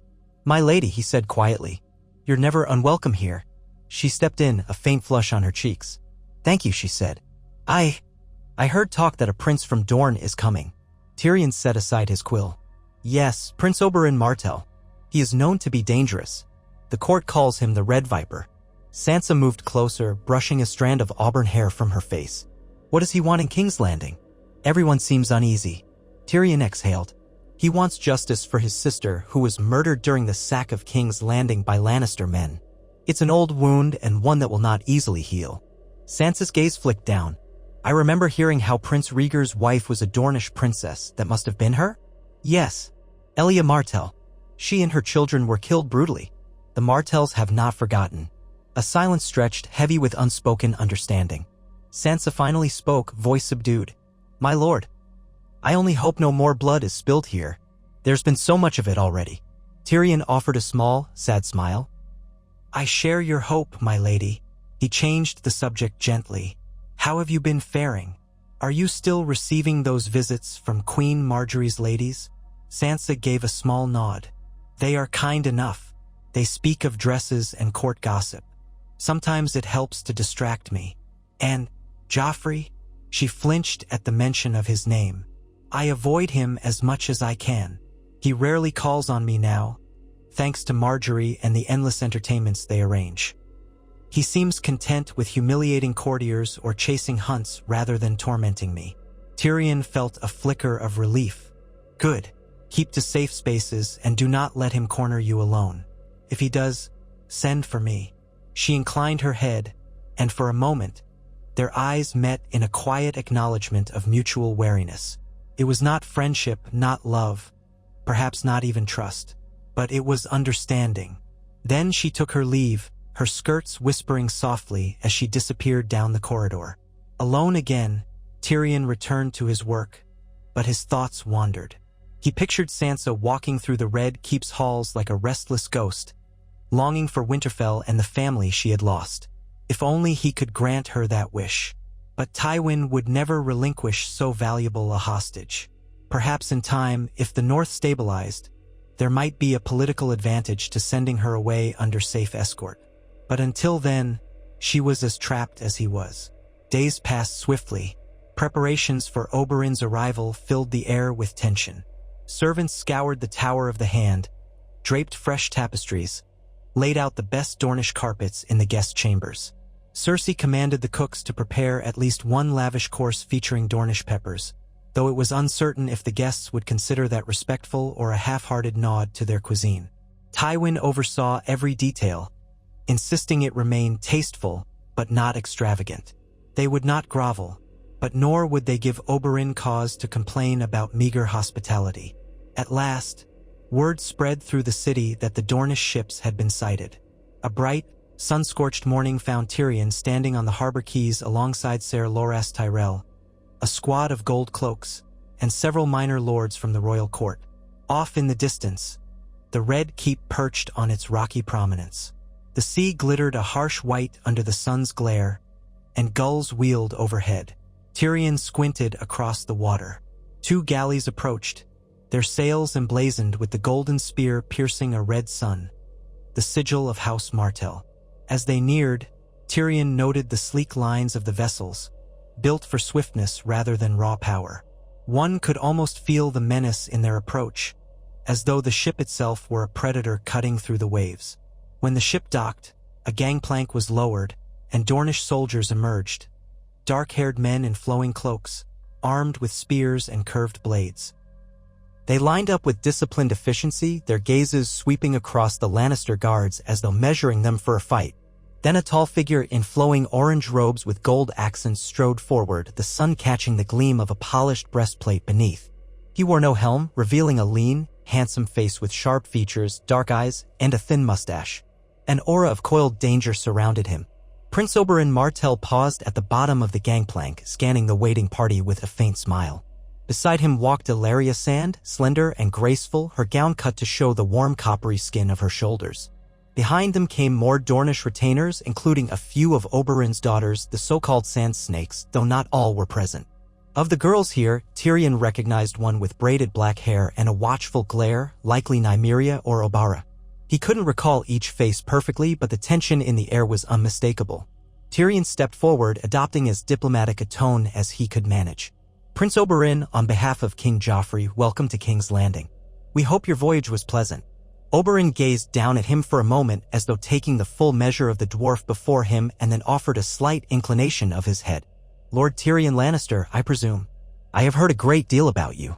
His voice was smooth, cultured, yet laced with an undercurrent of scorn. "My voyage was calm, though I find the sea tedious." Tyrion forced a polite smile. "I trust the city will offer more diversions. My father, Lord Tywin, the king's hand, awaits you at the Red Keep." Ilaria Sand smiled indulgently, stepping forward with a graceful tilt of her head.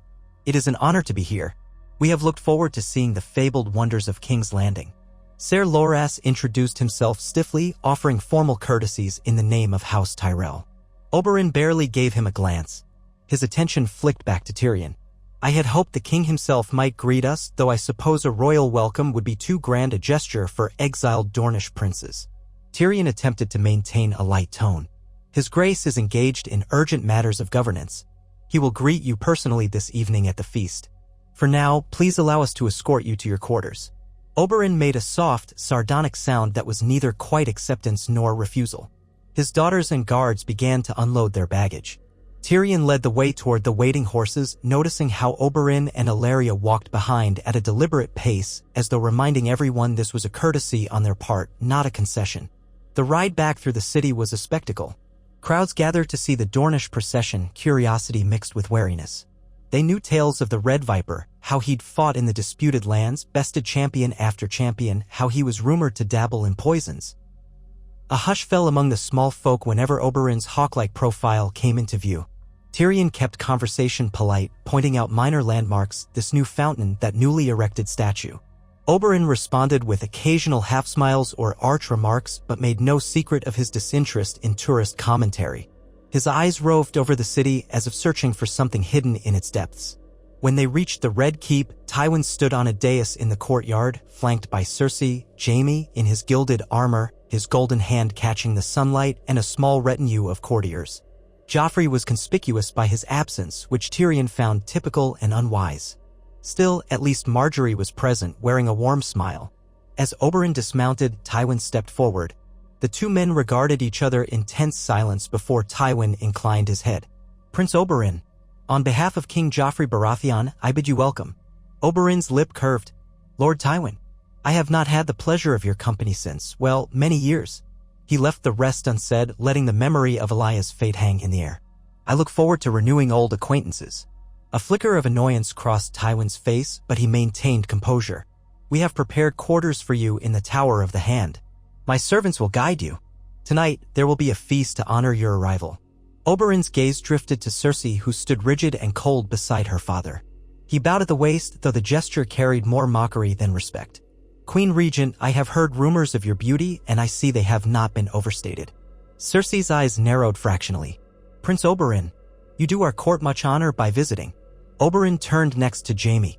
"Ser Jaime Lannister, tales of your swordsmanship once filled the Seven Kingdoms. Is it true you lost your sword hand?" Jaime stiffened, though he maintained a semblance of calm. "I lost it in the war. Now I train with my left." Oberyn inclined his head, as if in sympathy. "A pity, but perhaps a challenge that will sharpen your other skills." His voice held no trace of warmth. Ilaria stepped forward then, offering Tywin a more courteous greeting, easing a bit of the tension. She thanked him for hosting them. Tywin responded with measured politeness. From the corner of his eye, Tyrion saw Cersei's mouth tighten. She clearly disliked the presence of Ilaria and acknowledged Paramore in the seat of royal power. But there was little she could say openly. At last, attendants led the Dornish party away to their chambers.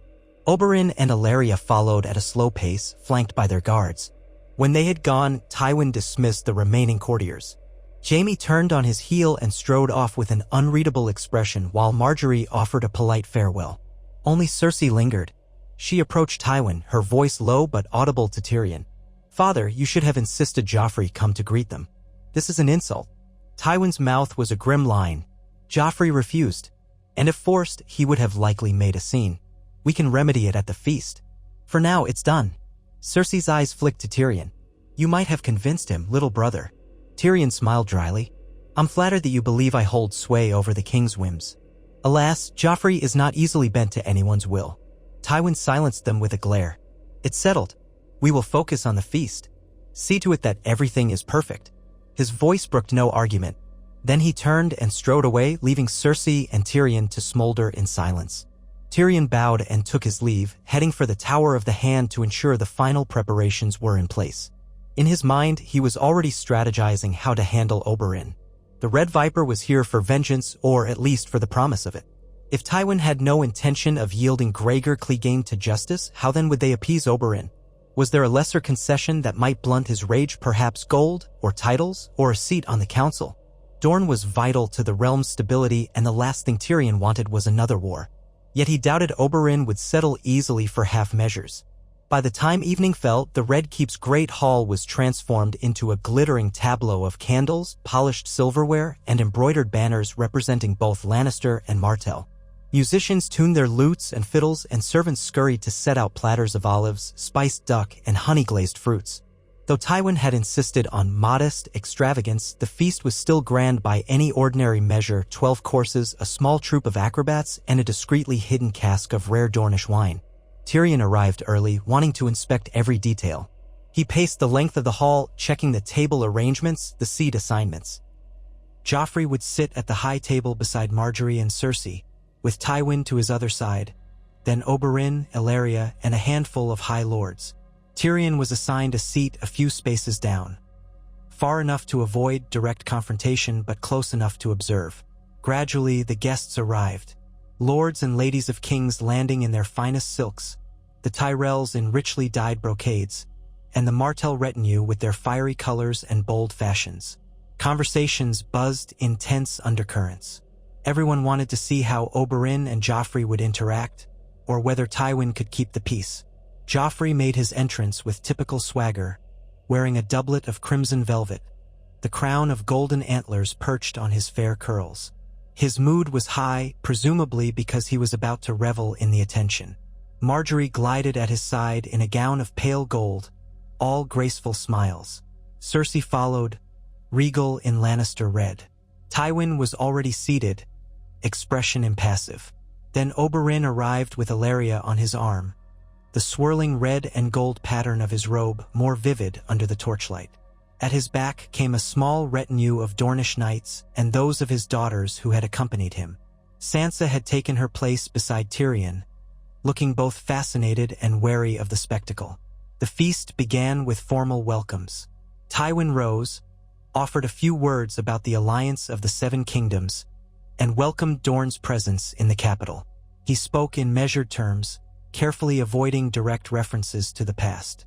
Oberyn responded with a short but pointed remark about how House Martell was eager to serve a just king. Tyrion noticed Joffrey's jaw flex at the word just, but Margaery laid a calming hand over his. Servants brought forth the first course, mushrooms in butter and herbs, paired with Dornish red. Tyrion sipped his cup, glancing down the table. Oberyn looked relaxed, almost casual, as he sampled the wine. Illyria laughed lightly at some remark from a passing lord, but the tension in the air was unmistakable, like a taut bowstring waiting to snap. Between courses, a troupe of musicians performed a lively tune, and for a few moments the hall filled with clapping and polite attention. Tyrion used the lull to gauge everyone's mood. Cersei sat stiffly, rarely taking her eyes off Oberyn. Joffrey seemed bored by the music, occasionally making petty comments to amuse Margaery, who would give polite giggles to keep him placated. Tywin merely observed, as always. When the third course arrived, spiced eel, accompanied by roast vegetables, Oberyn decided to speak. He raised his voice just enough to be heard by those nearby, including Joffrey, Tywin, Cersei, and Tyrion. "This eel is delightful," he said, setting down his fork. "Reminds me of a dish I once tasted in Lys." Of course, in Lys, the meal was overshadowed by less savory deeds. "War is a savage thing, wouldn't you agree?" Tywin kept his tone cool. "War always carries a price. We in King's Landing are no strangers to that." Oberyn's gaze slid to Joffrey. "Indeed, I recall the stories of how Robert Baratheon claimed the throne. Many families paid dearly in blood." He let the words hang, then continued. "Of course, some paid more than others. My sister..." Cersei's voice cut in sharply. "We are here to celebrate peace, Prince Oberyn, not reopen old wounds." Oberyn studied her. "Yes, old wounds that never fully heal. So I have been told." Joffrey set his goblet down with a clunk, looking from Oberyn to Tywin. He seemed uncertain whether to join in scolding Oberyn or to let Tywin handle it. Marjorie eased a hand onto Joffrey's arm again, her smile unwavering. Tywin forced a benign expression. Prince Oberyn, I can assure you that House Lannister values Dorne's friendship. If there is any matter you wish to discuss in private, we can arrange a time. Oberyn gave a gracious nod that did not hide the steel beneath. I look forward to that discussion, Lord Tywin. Tyrion sighed inwardly. This was only the beginning.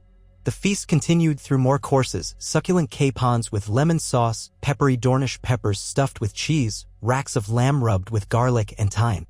All the while, Oberyn made polite conversation laced with barbs.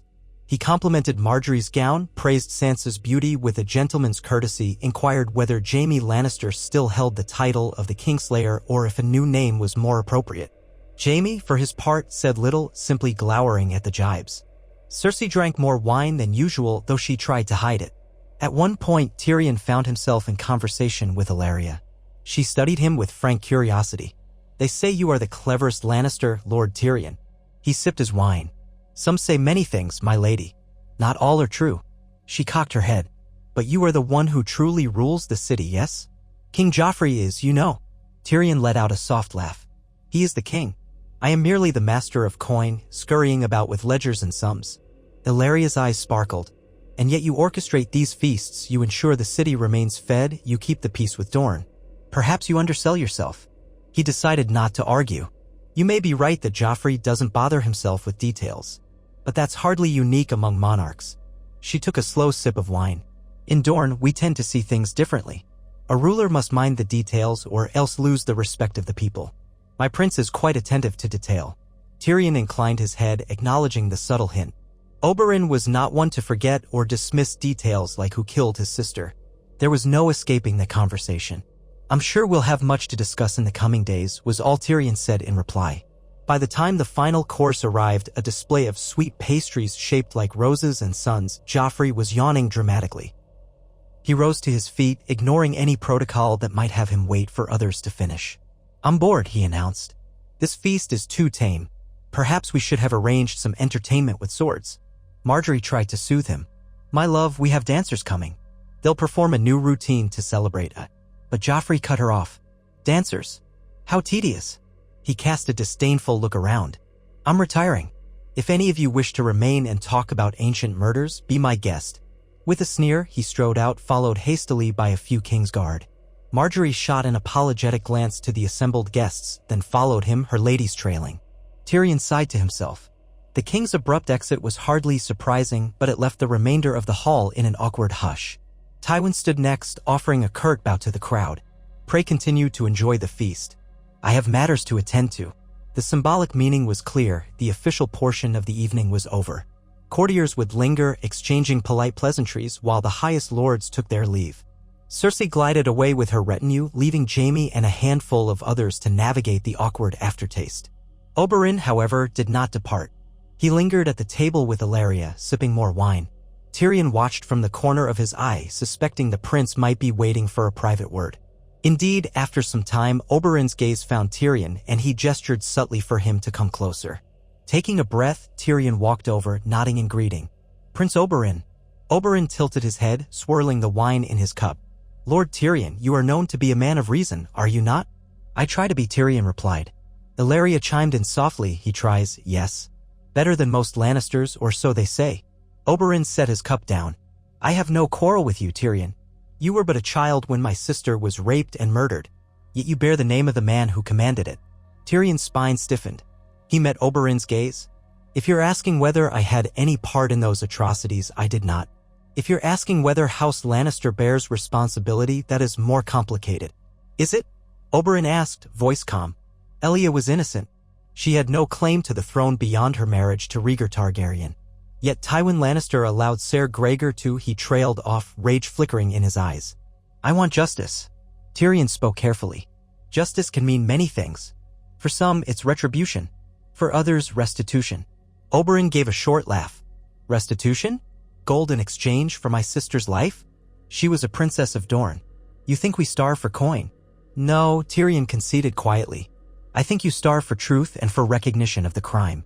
Tywin is not a man who apologizes, least of all for an act that secured the realm for Robert Baratheon. But if there is another path, one that might satisfy you without igniting another war, I'd be open to hearing it. Oberyn studied him in silence for a heartbeat. You speak as though you're the realm's mediator. A dwarf with more sense than the great lords. Could you truly offer me anything? Or do you merely hope to stall me until my anger cools? Tyrion's answer came in a measured tone. I can't promise you the mountain's head if that's what you desire. My father will never yield to that. But I can promise that if the realm has need to punish Ser Gregor for fresh crimes, if he crosses a line, then perhaps justice might be served under a new guise. Oberyn's stare was unyielding. And if it is not enough? If I decide to take matters into my own hands? Men of Dorne do not forget easily. Ellaria touched Oberyn's arm, a silent plea for calm. Tyrion felt sweat prickle at the back of his neck. If you take matters into your own hands, you risk open war with the Lannisters. That war would spill rivers of blood in the Dornish sands and beyond. Would Elia want that? For a moment, Oberyn's composure wavered. Then he inclined his head. Perhaps not. She was gentle of heart, my sister, too gentle for the cruelties of this world. His gaze sharpened again. But the crimes done to her and her children cry out for more than shrugs and wine-soaked apologies. Tyrion nodded. I hear you. Let me do what I can behind the scenes. Perhaps if the crown offered Dorne greater autonomy or some seat of influence on the council, it might stand as a gesture that we respect your power. Oberyn let out a slow breath. I will not be bribed with titles. Yet I see you are trying, dwarf. He took Ellaria's hand, stepping back. We shall speak more on this. Tell Tywin Lannister that time is running short. Sooner or later, the Viper's fangs must strike. Tyrion dipped his head in acknowledgement. I will relay your words. Oberyn said nothing further, exiting the hall with Ellaria. A hush lingered in their wake, the final guests retreating from the tension that clung to the shadows. Tyrion realized his heart was pounding. Already he saw the shape of the conflict to come. Dorne wanted blood, Tywin would not relent, and Joffrey would surely inflame matters if he felt insulted. Tyrion was left to juggle these knives while the realm teetered on the edge of an uneasy peace. At length, Tyrion slipped away to his chambers, exhausted. He found Sansa waiting near the window, gazing at the moonlit bay. She turned at his entrance, her expression unreadable. How did it go with the prince? She asked softly. He shrugged, pouring himself a small cup of watered wine. He's as dangerous as they say, but also more complex. He doesn't just want revenge, he wants the realm to admit what happened to Elia was monstrous. Unfortunately, Tywin prefers to pretend it was a necessary deed. Sansa watched him, sympathy flickering in her eyes. I'm sorry you must stand between them. Tyrion forced a tired smile. It's my specialty. Standing between unstoppable forces and immovable objects, trying not to get crushed. A skill I honed from birth. She gave him a tentative look, then turned back to the window. Silence settled, broken only by the distant crash of waves against the rocks. Tyrion set his cup down, kneading his temples. He wondered how long he could keep the city and the realm in this precarious balance. Dorne's anger might be the spark that set the wildfire ablaze. As the days passed, Oberyn found ways to make his presence felt. He visited the Street of Steel to inspect the local smiths, praising or insulting their craftsmanship. He strolled through the city markets with Ellaria on his arm, sampling sweetmeats and flirting openly with the locals. Rumors spread of a confrontation in a brothel near Chataya's establishment where one of Joffrey's sycophantic knights allegedly made a jape about Elia's murder and ended up with a cracked skull. Oberyn calmly left the scene, his robes unsullied, and no one dared stop him. Tywin seethed at such provocations, but he was not a man to be baited publicly. He demanded Tyrion find some method of containing Oberyn, or, at least, preventing further incidents. Tyrion tried, but the prince was like a serpent slithering wherever he wished, coiled to strike if threatened. One afternoon, Tyrion met Oberyn in a private solar. He'd arranged a quiet meeting under the guise of discussing trade routes between Dorne and King's Landing. A small table held a carafe of wine, fruit, and cheese. The shutters were half closed against the glaring sun. Oberyn lounged on a chair with feline grace, swirling wine in a silver cup. Trade, he murmured, seems a dull matter for us to discuss, does it not? Tyrion took a seat opposite him. I find trade far less dull than war, Prince. A slight tilt of Oberyn's head. As do I, under normal circumstances. But war is sometimes necessary to correct old wrongs. Tyrion exhaled. No one doubts you have reason to hate the men who killed your sister. But if it comes to open war, the price in lives, Dornish, Lannister, and innocent smallfolk would be catastrophic. Oberyn's eyes glinted. You counsel caution, but do you offer me any real path to justice? Tyrion chose his words carefully. I've spoken with my father about concessions to Dorne, greater autonomy in choosing your own warden of the south, perhaps, or a seat on the small council for Prince Doran. We might also see about punishing Gregor Clegane for more recent crimes, if any can be proven. Oberyn's mouth curled in a half-smile. So Tywin is willing to sacrifice his mad dog, the Mountain, as a gesture? I can't promise Tywin has agreed, Tyrion admitted. Only that he's, shall we say, aware that Ser Gregor's presence is a thorn in the side of diplomacy. The man is uncontrollable. If we can present evidence of fresh atrocities, it might open a path. My father is cold, but he is not blind to expediency. Gregor's usefulness wanes. Oberyn took a slow sip of wine. I wonder, if Tywin truly condoned the Mountain's butchery, would he now cast him aside to appease me? That suggests your father's moral convictions are flexible. Tyrion smirked wryly. Moral convictions have little to do with it. Oberyn laughed, a short, genuine sound. You were frank for a Lannister. Very well, I will say this. If Gregor Clegane were punished for his crimes publicly, unmistakably, it might go some way to assuaging Dornish anger. But I would still want the realm to acknowledge Elaya's murder was an unforgivable act. Is that truly so much to ask? Tyrion hesitated. You know how prideful my father is. He will never declare House Lannister's guilt in open court. At best, he might spin a narrative in which Gregor acted without orders and the crown punishes him for savage conduct. Would that suffice? Oberyn's eyes fixed on Tyrion, evaluating him. After a pause, he leaned back.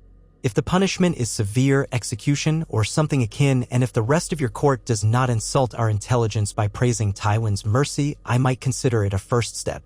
But I am no fool, Tyrion. Words will not resurrect my sister. Tyrion inclined his head, feeling the tension coil in his gut.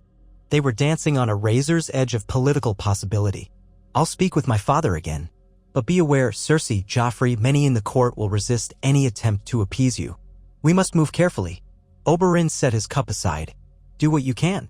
If nothing comes of it, then I will find my own way to avenge Elia, no matter the cost. He stood, robe swishing about his ankles. Tyrion rose as well, swallowing a retort that war would cost thousands of innocent lives.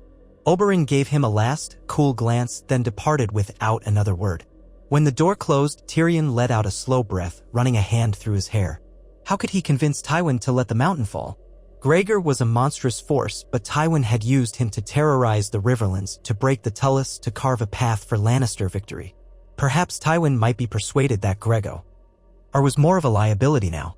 Tyrion would have to tread carefully. Tywin despised the notion of bowing to pressure, but he also prized the stability of the realm and needed Dorne in the royal fold. That evening, Tyrion sought an audience with his father. He found Tywin in his private solar, studying a map of the Seven Kingdoms by candlelight. The older man barely glanced up as Tyrion entered. Father, Tyrion began, we need to talk about the mountain.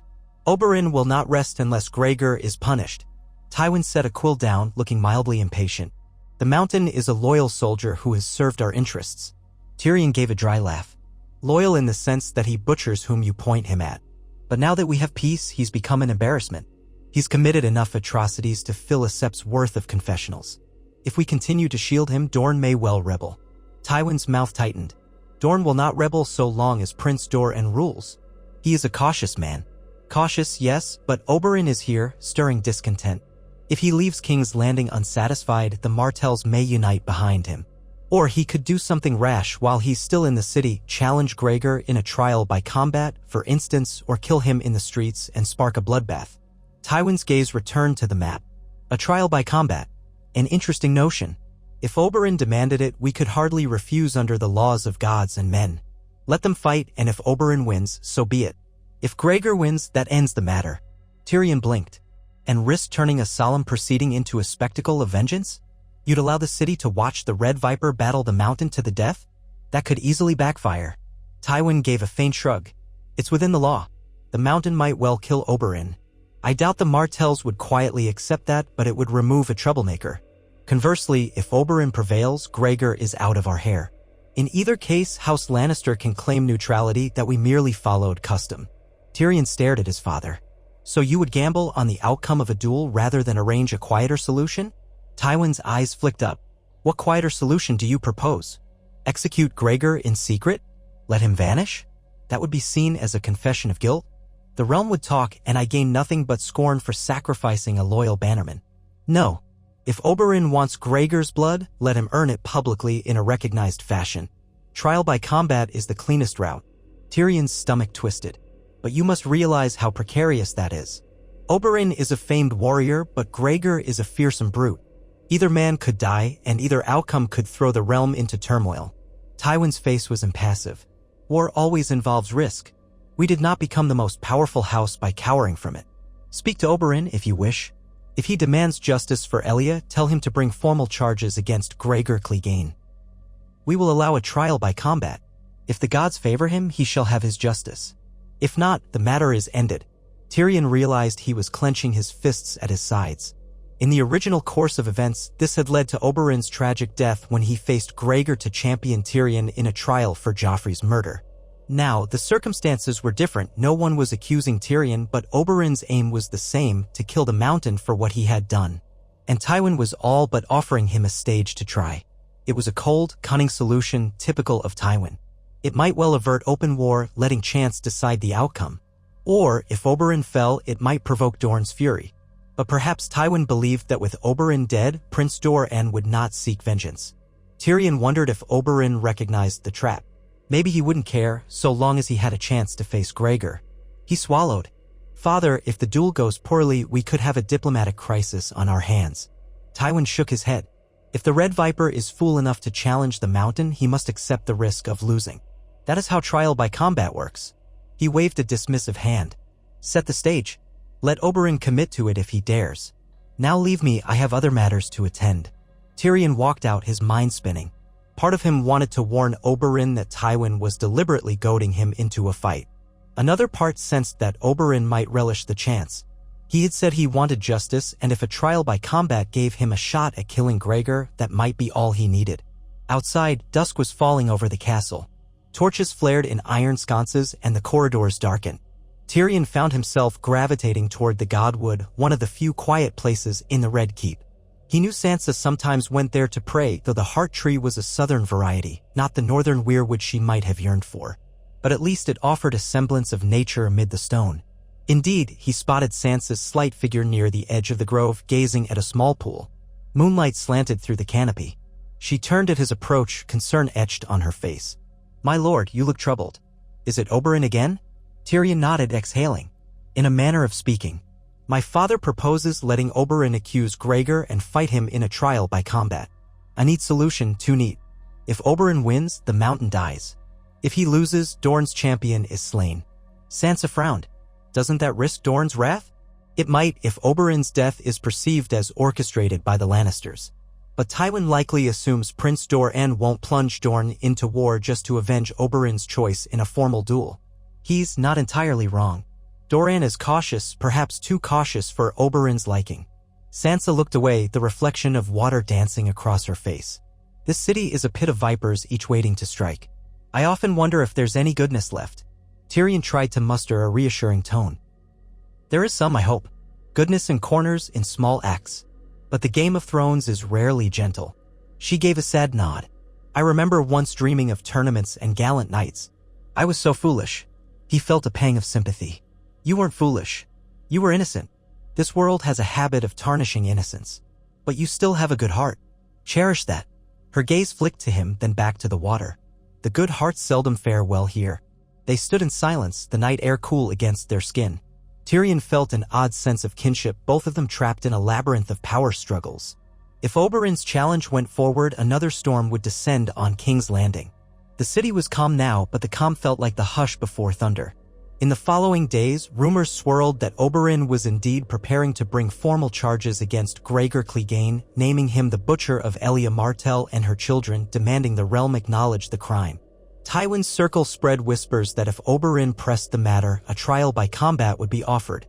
Courtiers murmured that the Mountain had been summoned to King's Landing, an ominous development. Tyrion heard from Varys that Gregor had been spotted at Harrenhal, so a raven was sent to call him to the capital. The idea of that brute roaming the streets made Tyrion's stomach churn, but it was inevitable if a trial was to occur. He could only hope that Beric Dondarrion, still out there with his band of outlaws, would not intercept Gregor on the road and spark further chaos. Meanwhile, Joffrey complained of the tedium of Oberyn's presence. He openly mocked the idea of a trial, claiming that if Oberyn wanted to fight Gregor, it might be amusing to watch. Tyrion tried to keep a lid on the boy's outbursts, but sometimes he despaired that Marjorie's influence only went so far. The queen did her best to redirect Joffrey's cruelty into smaller channels, but she could not quell it entirely. Amid this rising tension, Tyrion continued his duties. He oversaw another shipment of gold to Braavos for the Iron Bank repayment, carefully balancing the city's accounts so that the crown could still function. He responded to letters from the Vale, where Peter Baelish had married Lisa Arryn and was consolidating power. He arranged shipments of grain from the Reach to feed the swelling populace. At times, it felt as though he were juggling knives while walking a tightrope, each crisis a gust of wind threatening to send him plummeting. And always, Oberyn's presence loomed. The prince attended court sessions sporadically, making pointed remarks about unfinished business. He dueled in the training yard with some of the city's best knights, dispatching them with disturbing ease. Some watchers muttered that he fought with a strange style, all lithe movement and cunning, rumored to involve poison on his blades. Others said he was simply too quick, too graceful for heavier fighters. Finally, word arrived that Ser Gregor Clegane was within a day's ride of the city. Tywin called a meeting of the small council to discuss the next steps. Tyrion sat at the table, trying to ignore the apprehension twisting his gut. Tywin's voice was crisp. Gregor Clegane nears the city. Oberyn Martell will formally accuse him of murdering Elia Martell and her children at the sack of King's Landing. We will allow a trial by combat, as is his right. The crown takes no side in the matter beyond providing a proper judge to oversee the proceedings. Cersei, ice cold, nodded. Then let them kill each other if they will. The city could do without both of them. Marjorie, who was present, frowned slightly. Is there no possibility of settling this matter peacefully? Tywin's tone brooked no debate. Prince Oberyn's demands cannot be met without Lannister humiliation. Gregor's presence cannot be ignored if we are to remain consistent in our stance. The trial by combat will proceed. Tyrion decided to speak. We must ensure the trial is conducted lawfully. The crowds will gather, everyone will want to see the Red Viper against the Mountain. It could become a spectacle. Tywin glanced at him. It already is a spectacle. We will hold it in the main courtyard. Let the realm witness that the crown respects the forms of justice. Joffrey, slouched in his seat, perked up. Yes, let them fight in the courtyard. I want a front row seat. Tywin nodded curtly. Indeed, you will watch with the court. That is the king's role. Joffrey grinned, evidently relishing the prospect of blood. Marjorie cast a wary glance at him but said nothing. Tyrion quietly steeled himself. This was happening then. The unstoppable force had met the immovable object, and Tywin had chosen to let them clash, confident the realm would remain stable. Perhaps he was right. Or perhaps Oberyn's victory or defeat would tear open fresh wounds. Tyrion could already envision Dorne's possible reaction if Oberyn died. Would Prince Doran truly remain passive? Or if Oberyn won, would Tywin find some sly way to retaliate? The following day, Ser Gregor arrived in King's Landing, riding a massive warhorse lathered in sweat. His approach stirred fear throughout the city. People fled the streets at the sight of the hulking knight in dark armor. He was met at the gates by gold cloaks who escorted him to the Red Keep. Tyrion caught a glimpse of the man as he dismounted, and a chill ran through him. Gregor Clegane was enormous, well over 7 feet tall, with thick arms like tree trunks. The front of his breastplate was splattered with dried mud and the remains of some unfortunate traveler who'd crossed his path. His face was partially hidden by a steel visor. Even at a distance, Tyrion sensed the savage aura that surrounded the mountain. A lesser man might have quailed at the idea of fighting Gregor, but Oberyn Martell did not appear to be a lesser man. The next day, Oberyn submitted his formal accusation, calling for trial by combat to avenge his sister's murder. He named himself champion, demanding Gregor defend his innocence on the field of single combat. Tywin, in the presence of the assembled court, coolly granted the request, setting the duel for the following morning. Word spread like wildfire through King's Landing. The Red Viper was to fight the mountain that rides in a trial by combat for the murder of Elia Martell. The city buzzed with excitement and dread. Small folk took bets on who would prevail. Some argued Gregor's sheer size would crush Oberyn in moments. Others insisted Oberyn's speed and cunning would triumph. The city's tension mounted. Even Joffrey seemed eager, strutting about and ordering seats prepared in the courtyard so that the spectacle might be grand. Tyrion spent a sleepless night, torn between fear and resignation. In the quiet hours before dawn, he walked the torchlit corridors, eventually finding himself in the castle September. He was no devout worshipper of the Seven, but something drew him there, perhaps the sense of hush, of respite from the swirling madness outside. He lit a candle for reasons he couldn't quite articulate. Maybe, in his own way, he was praying for the realm, for a resolution that would not plunge them back into chaos. When morning came, the sun rose hot and bright. The courtyard was arrayed with wooden stands for the spectators. Joffrey sat in a cushioned seat at the front, Marjorie at his side, wearing a mask of composure. Tywin sat in official judgment, flanked by Cersei and Kevin. Many high lords and ladies watched from the tiered seats.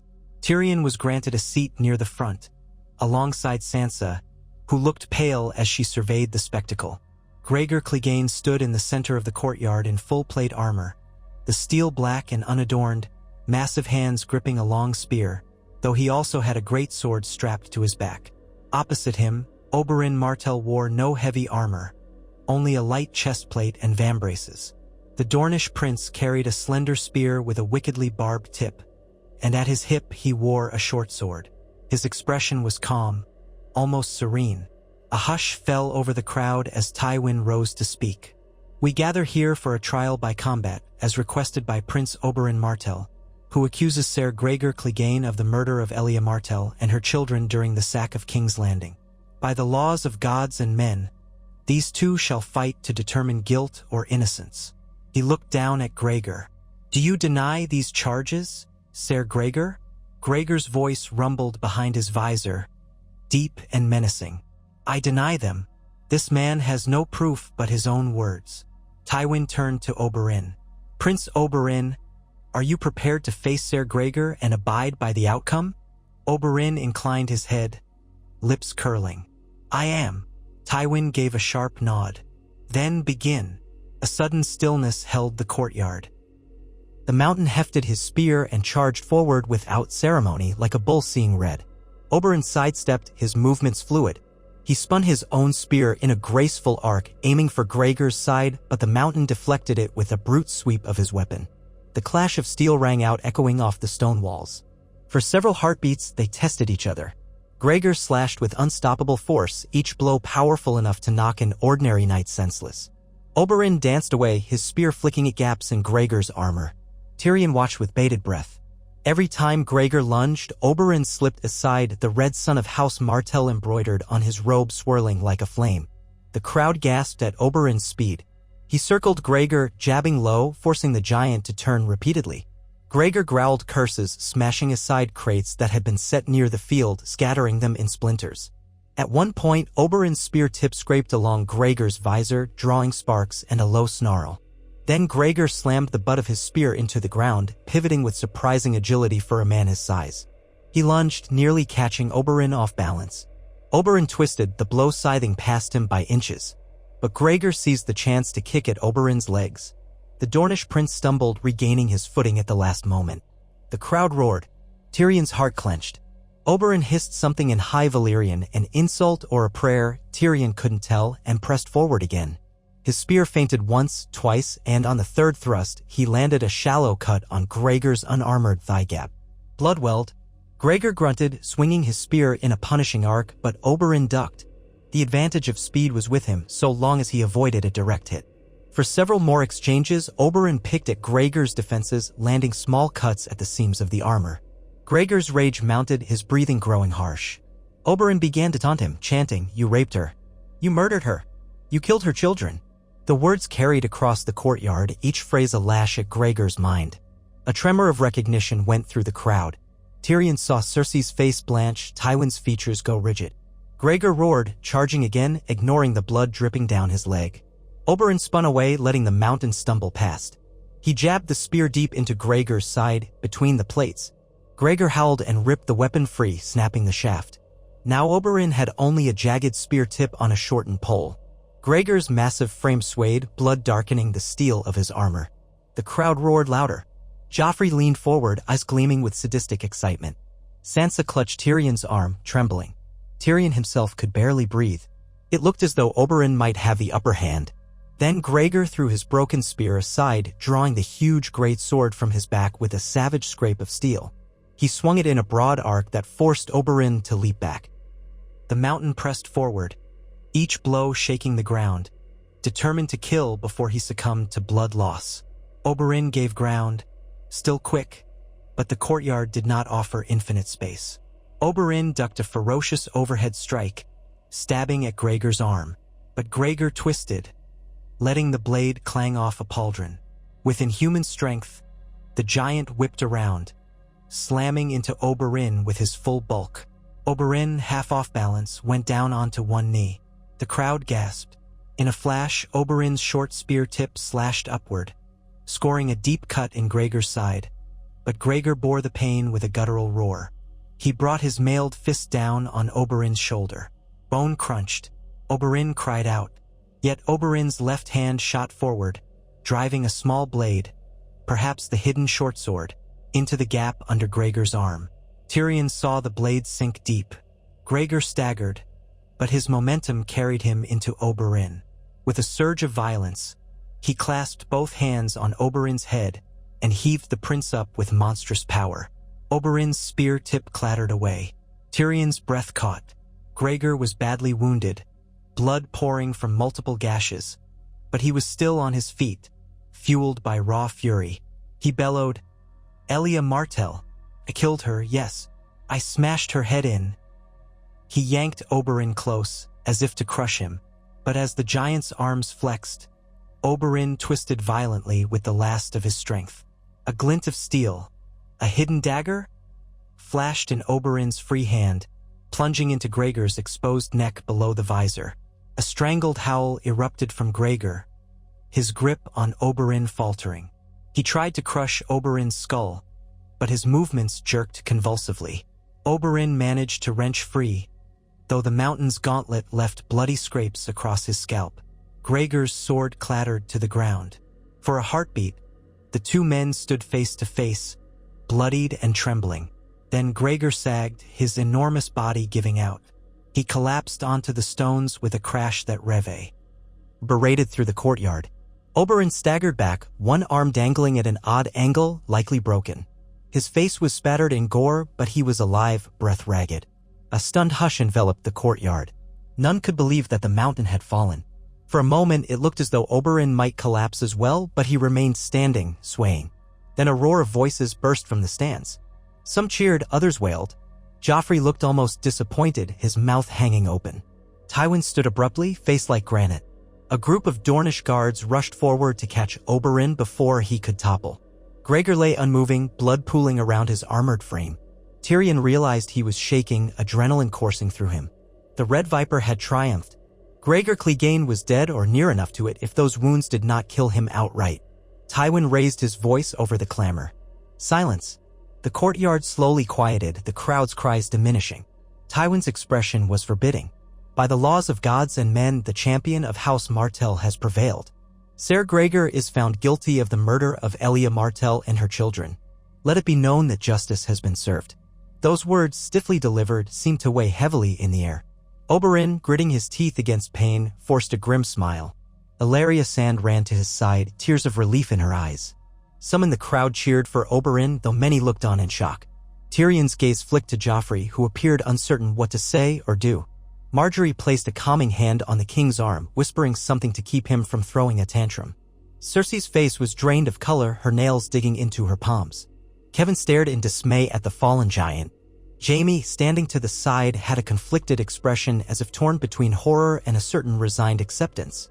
Then the gold cloaks hurried forward to contain the area, and a cadre of maesters rushed in to tend to Oberyn's wounds. Tywin watched, lips pressed tight. Tyrion suspected that inside, Tywin was furious that the mountain, his brutal instrument, had been slain. But outwardly, the hand of the king had no choice but to uphold the verdict of the gods. For the entire city had witnessed the trial by combat. In the aftermath, Oberyn was carried away to be treated, guarded by his loyal Dornish men. Gregor's body, or what remained of it, was dragged aside. The courtyard slowly emptied. Sansa clung to Tyrion's side, pale from the violence she had just witnessed. Tyrion led her away, weaving through the stunned crowd, his own mind whirling. It was done. Oberyn had his vengeance. But what now? Would the Martells be satisfied, or would they demand more? Had Tywin sown the seeds of new enmity by letting this spectacle unfold? Perhaps it was the best outcome possible under the circumstances. The mountain was gone, the crime publicly acknowledged. Dorne's thirst for vengeance might be partially slaked. And yet Tyrion could not shake the sense that the realm's troubles were far from over. The single victory did not undo all the cruelties of war, nor did it negate the other looming threats, the Iron Bank, Daenerys Targaryen and her dragons, and the dark rumors from beyond the wall. But for this moment at least, a measure of justice had been witnessed in King's Landing. Tyrion helped Sansa into the Red Keep's corridors, a swirl of numbness and relief washing over him. He had done what he could to navigate a deadly path, and somehow they were still standing. How long that fortune would last was anyone's guess. Over the following weeks, Oberyn slowly recovered from his injuries, though the broken arm and the gashes Gregor left would keep him from fighting for some time. Rumors abounded that he had used a poison blade to ensure Gregor's death. Indeed, Gregor's body had blackened in parts, the flesh rotting unnaturally fast. The maesters who examined it shook their heads in horror, though no official condemnation of Oberyn's methods was issued. A trial by combat allowed for any advantage a champion might possess, after all. The people of King's Landing gossiped endlessly, retelling the fight in lurid detail. Some hailed Oberyn as a hero who avenged the innocents murdered by the Mountain. Others muttered darkly that the Red Viper had brought twisted foreign poisons to the capital. But the outcome stood. Gregor was dead, declared guilty. Oberyn had triumphed under the law of gods and men. Tywin accepted the situation with frosty displeasure. He summoned Oberyn to speak in private, presumably to ensure no further demands would destabilize the realm. Tyrion did not witness that meeting, but Oberyn emerged with a subdued air, stating that he would soon return to Dorne. Perhaps Tywin had offered him or Dorne some concessions regarding trade or governance to finalize a tenuous peace. When Tyrion encountered Oberyn in a corridor one afternoon, the prince was leaning on Illyria's arm, still favoring his bandaged ribs. They exchanged nods. Oberyn paused, gazing at Tyrion. "I have done what I came to do," Oberyn said, his voice rough with pain. "Elias' killer is dead, and the realm cannot deny it."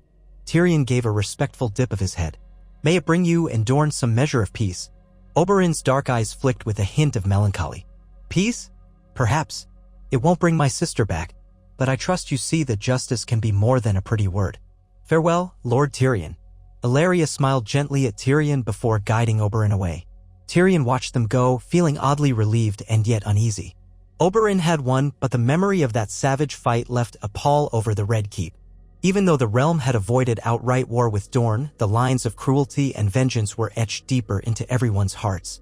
A few days later, Oberyn and his party departed the city by ship, sailing back to Sunspear. A silent throng watched them go, uncertain whether to cheer or curse. Tyrion stood on a high balcony, observing the sails shrink into the horizon.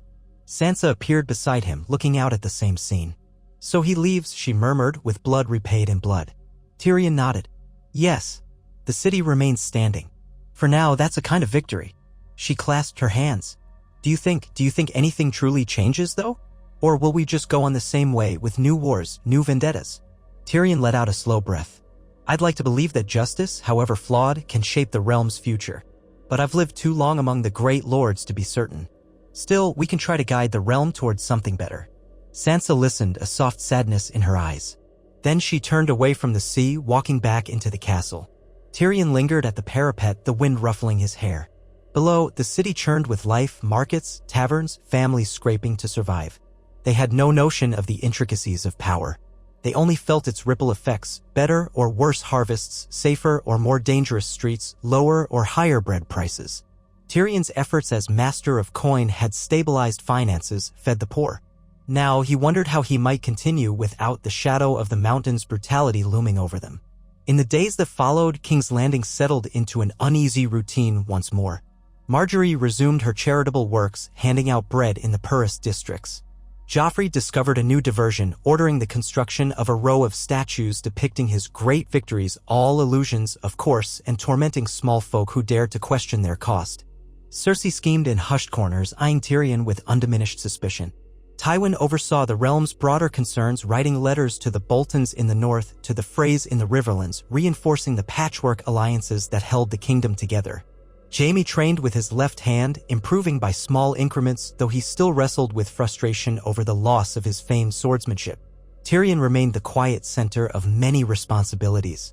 Each morning, he reviewed ledgers to track the crown's expenses, the new statues, repairs to roads, the shipping of goods to the Stormlands, interest payments to the Iron Bank. Each afternoon, he met with envoys from foreign cities or from the Westerlands, trying to keep commerce flowing. Each evening, he had at least one conversation that required delicate handling, perhaps with Varys, who came bearing tidings of new Sel's word companies rumored to be under Daenerys Targaryen's sway, or with Ser Loras Tyrell, who pressed for more expansions to the city's gardens in Marjorie's name. The week stretched into a moon's turn. Summer heat bore down on King's Landing, making tempers shorter and water more precious. But a sense of grim calm held. Tyrion found himself grateful for the dull monotony of routine, which meant that no fresh calamity had descended. Sansa continued to attend small feasts and polite gatherings, always guarded, always distant from Joffrey's vile attentions, thanks to Marjorie's skillful interventions. In those small mercies, Tyrion found hope. One late afternoon, just as a dusty red sunset was streaking the sky, Tyrion stood on a balcony overlooking the city.